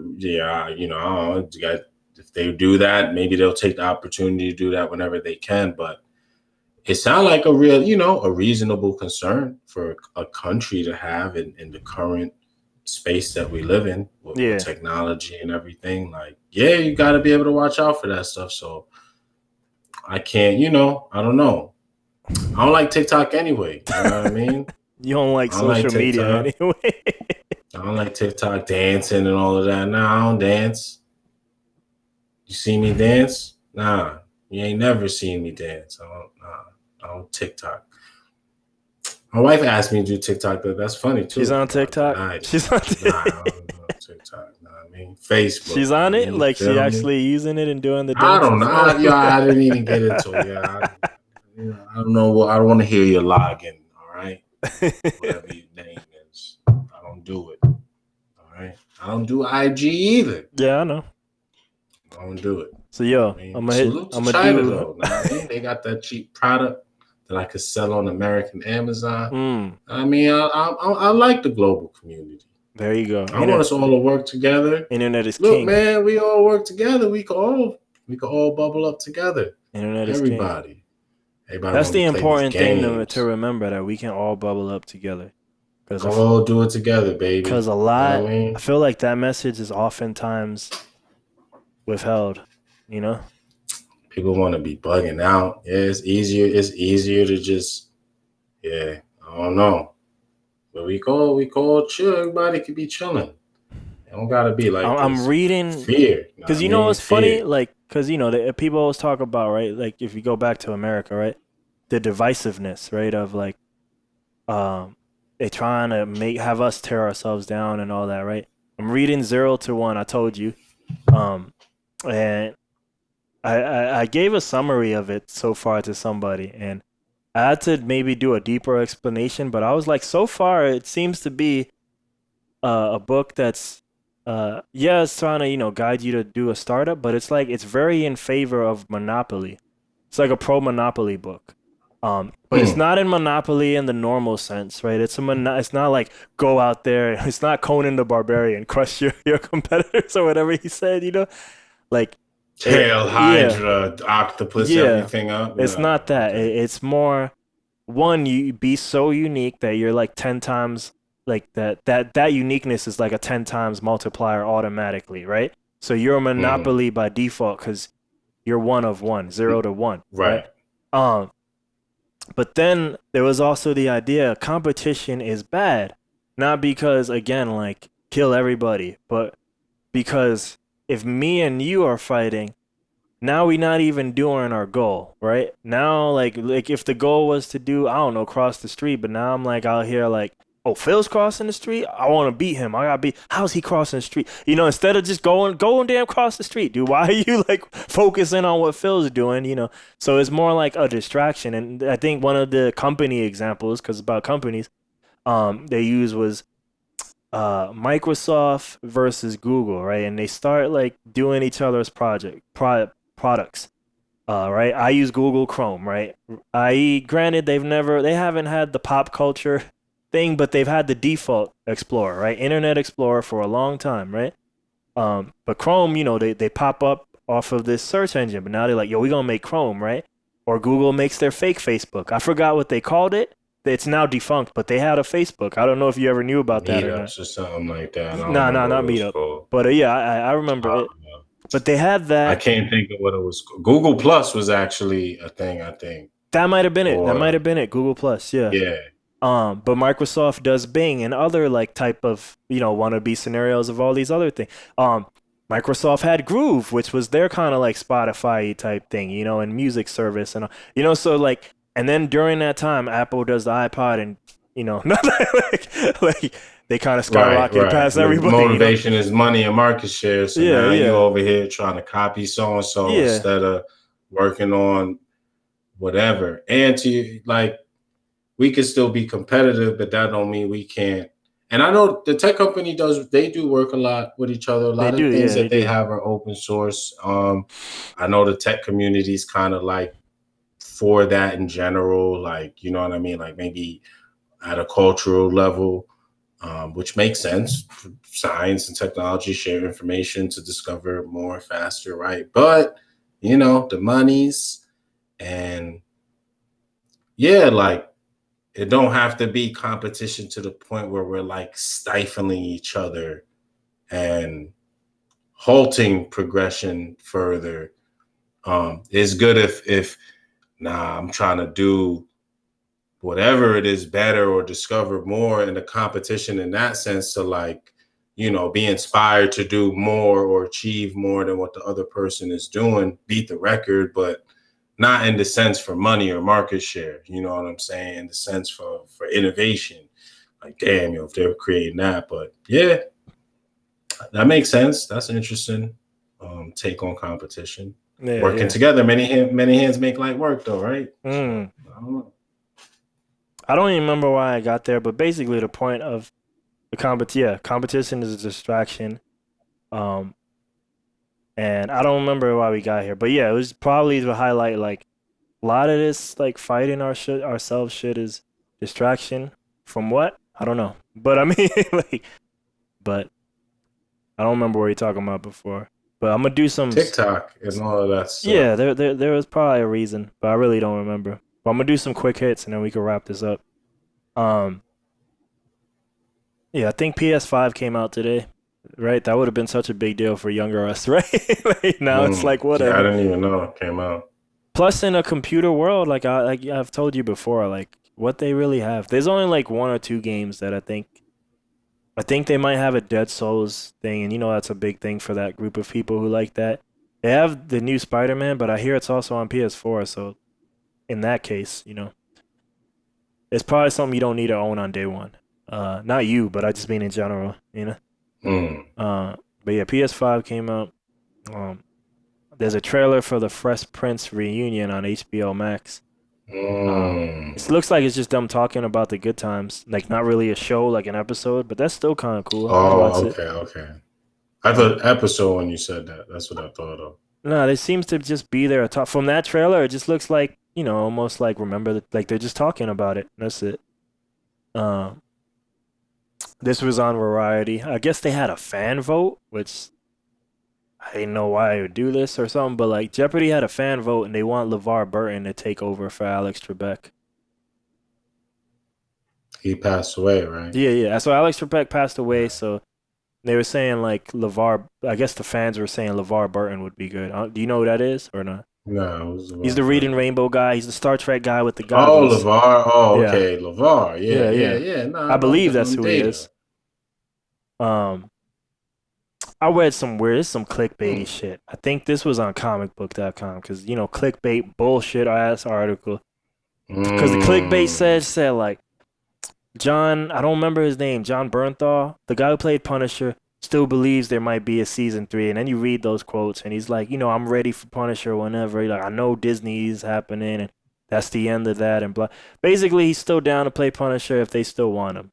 That's it. But fucking clickbaity ass shit. Of course, I clicked on it because any news or anything. Ain't no one doing a season 3 of that. All right, stop. Stop. like, stop. That don't mean he won't get used, but that shit is done. All right. Also, it said rave reviews for all the last seasons. Apart from the final Daredevil, I was like, to be fair, I didn't see new Punisher and I didn't see new Jessica Jones. But it ain't look like they need to be seen. And I only know one person who saw the new Punisher. He ain't seem to be about it. He usually the type that likes these acty things too. So I was like, I don't know who is liking any of that shit anyway. There was a positive. I guess there was the CMAs, the Country Music Awards, and I guess someone tested positive in the audience. I just found that interesting as we kind of try to move forward. But at the same time, stuff keeps happening. Stuff is happening. So I didn't read too much into that. But Disney things, Lilo and Stitch live action, because at this point, the whole catalog will be live action. Obviously, they're remixing everything. I'm waiting for the Mickey Mouse live action. Let's do that. Let's do that. The Pluto live action. So they're gonna do that. I'm sure they will. This was on Variety. I just found this fascinating because I guess I didn't put it together, but damn, Grey's Anatomy is on season 17. I didn't know this was an endless novella. I thought this was like Netflix just bought old shit and put it on there. I thought it was over. I didn't realize it was still going on. 17. I knew it was hard body. Yeah. Like, and the reason why it's probably over because I know that shit used to air back in the day on prime time. So I just wonder, does it air at novella time now, like 12 p.m. in the day, or does it still air at one of those days, like on prime time, like 9 p.m. at night? I don't know. Because that's amazing. That's Law I thought it was over. That's Law and Order style, like to be going. Yeah, that's actually probably beyond Law and Order. Actually, it's OG. That's crazy. It's a crazy IP too. Yeah, I didn't know it was that powerful. Apparently, Grey's Anatomy is no joke. Yeah, I didn't know that. But yeah, that's pretty much everything I got for this week. Songs of the week, if any. What did I don't feel like I listened to anything new that I didn't do my Spotify, worth so mentioning. Yeah, I don't know in terms of that. I didn't check my Spotify, so I don't got no normal music stuff. But I do got some. So I don't know if you ready. All right, go ahead. I don't feel like I have anything worth mentioning. So, I've been talking about wrestling. David sent me a pay-per-view of this league, so they slowly trying to win me back. But, Cody Rhodes entrance theme. That's just pretty hard. I've been hearing a few entrance themes. Randy Orton entrance themes, But really, this one's just for Cody Rhodes and a few other. The Triple H entrance. I've been rocking a few entrance themes because they just dope. But the Cody Rhodes entrance theme, it has this kind of orchestral intro, and then it has some dissing bars, and then it has this rock song, and it's dope. And I'll go into the bars, but I was like, and then I see it too when you see it in person, like right once you get the scene, his scene, like his wrestling, it's dope. He just comes out, and like he comes out, him and his wife, they come out. It's like real life wife. They come out, and like it's like kind of specially timed with the music, and then as the music keeps going, then like to swear 10 other people come, and they like kind of all from like one of them is his brother, like a legend in wrestling. And it's like it just seems dope, and he's doing like this pose. I was like, this is hard. Like the whole thing's hard. Music's hard. I was like, this is a dope ass thing. Um, but like I said, there's a bar of diss in there, and I was like, so you got like this whole orchestral thing, and then the bar diss is like says wrestling has more than one royal family, and then the song drops. I was like, oh shit. That was like, it's probably who like makes it? Who made it? it's three different so it's three different. So the orchestral part is custom for him, and you know wrestling has more than one royal. That's just him saying it. So the rock song is I don't even know who made it. Here it is. It's by Downstait, called Kingdom. The song is called Kingdom, and the band is Downstait. So the main rock part of the song, but yeah, the other orchestral part is their own original music. Okay. So that's why it's kind of like a three-parter. But yeah, nah, I just thought that was hard. And I like the little jab. Like wrestling has more than one. It's not just the McMahons. That's because obviously there's other wrestling families, but he's probably talking. Knowing him, he's talking about the McMahons because they kind of right. They're the pop culture. You know, they're the Drake of wrestling. You know, so right. So it's kind of because his family's pretty. You can't even compare them if we're gonna talk about importance, right? Because ownership, but like. He's the son of Dusty Rhodes. I don't know if you ever heard of that dude. Yeah. And then Dusty Rhodes. Yeah, so Dusty Rhodes, his name's Cody Rhodes, and his brother is Goldust. And I know you know Goldust. So okay. So yeah, all right, okay. I get the yeah. So the it's bar like there. Yeah, that's kind of a bar. Yeah, because Goldust's a legend at this point. So wrestling, he taking a little shot, double. Yeah. Wrestling has more than one royal family. You know, he got his own. Right. Okay. Dusty Rhodes was the American Dream, and he got Dream on his heart tattooed. But I like the flip. It took me a minute to think of that because I wasn't watching all that. Dusty Rhodes is old school, so I wasn't really watching all that. That's the old wrestling. Right. But he's the American Nightmare, to flip it. Instead of the American Dream, he's the American Nightmare. So I like that flip. That way you kind of still carry on the tradition, So. But yeah, that's my song of the week. That's just hard. All right. That's just hard. No song of the week. I'm trying to think. Man got nothing. He got nothing. Not a lot of music this week or like new thing. Nah. I could give I don't know. Part of me was like, maybe I could throw in that Russ song. I don't know, but it really just the Cody Rhodes thing. But yeah, all right, very well. All right. Very well. It's the second time you omit from song of the week. Nah, last time I said something. No, not second. I ain't saying a row, but it's the second time I think you've omitted. Nah, every time I've said something. Nah. I think there was another week where I think I said that in the beginning, but I found something. I feel like I could probably check you on. I could check you on that right now, but I double check because I've said that before. Like I didn't feel like I didn't listen to music this week, but I felt like I still said something. Let's see. I think that's when I said the classical ones. No, so last week you did the classical. The week before, yeah, you didn't do nothing. I did Busta Rhymes album, and you didn't do nothing that week. Yeah. Ain't nothing wrong with that. I'm just saying. I'll be checking. Yeah, nothing's really been. I don't know. There's stuff I still didn't even deep dive into or really check out more. That I should or that I said I wanted to. Yeah. So I'll listen to some stuff, but you know how I'll be. But yeah, last words. Yo, man, look, don't fear things and work together, people. There you go. It's like a message, a nice positive message. I'm not gonna call anybody dumb. Tell you how to think. You just did. Some of y'all, I'm not gonna say because I'm trying to be positive. So don't be fearful. Work together. There you go. And think. That's too. All right, dude. Bake that chicken, smoke that turkey. Boosh.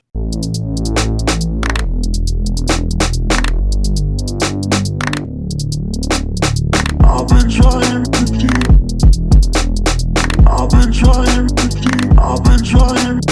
I've been trying to keep. I've been trying to keep. I've been trying. You wanna get here. You wanna get here. You wanna get here. You wanna get here. You wanna get here. You wanna get here. I've been trying to keep. I've been trying to keep. I've been trying. I've been trying to keep. I've been trying to keep. I've been trying.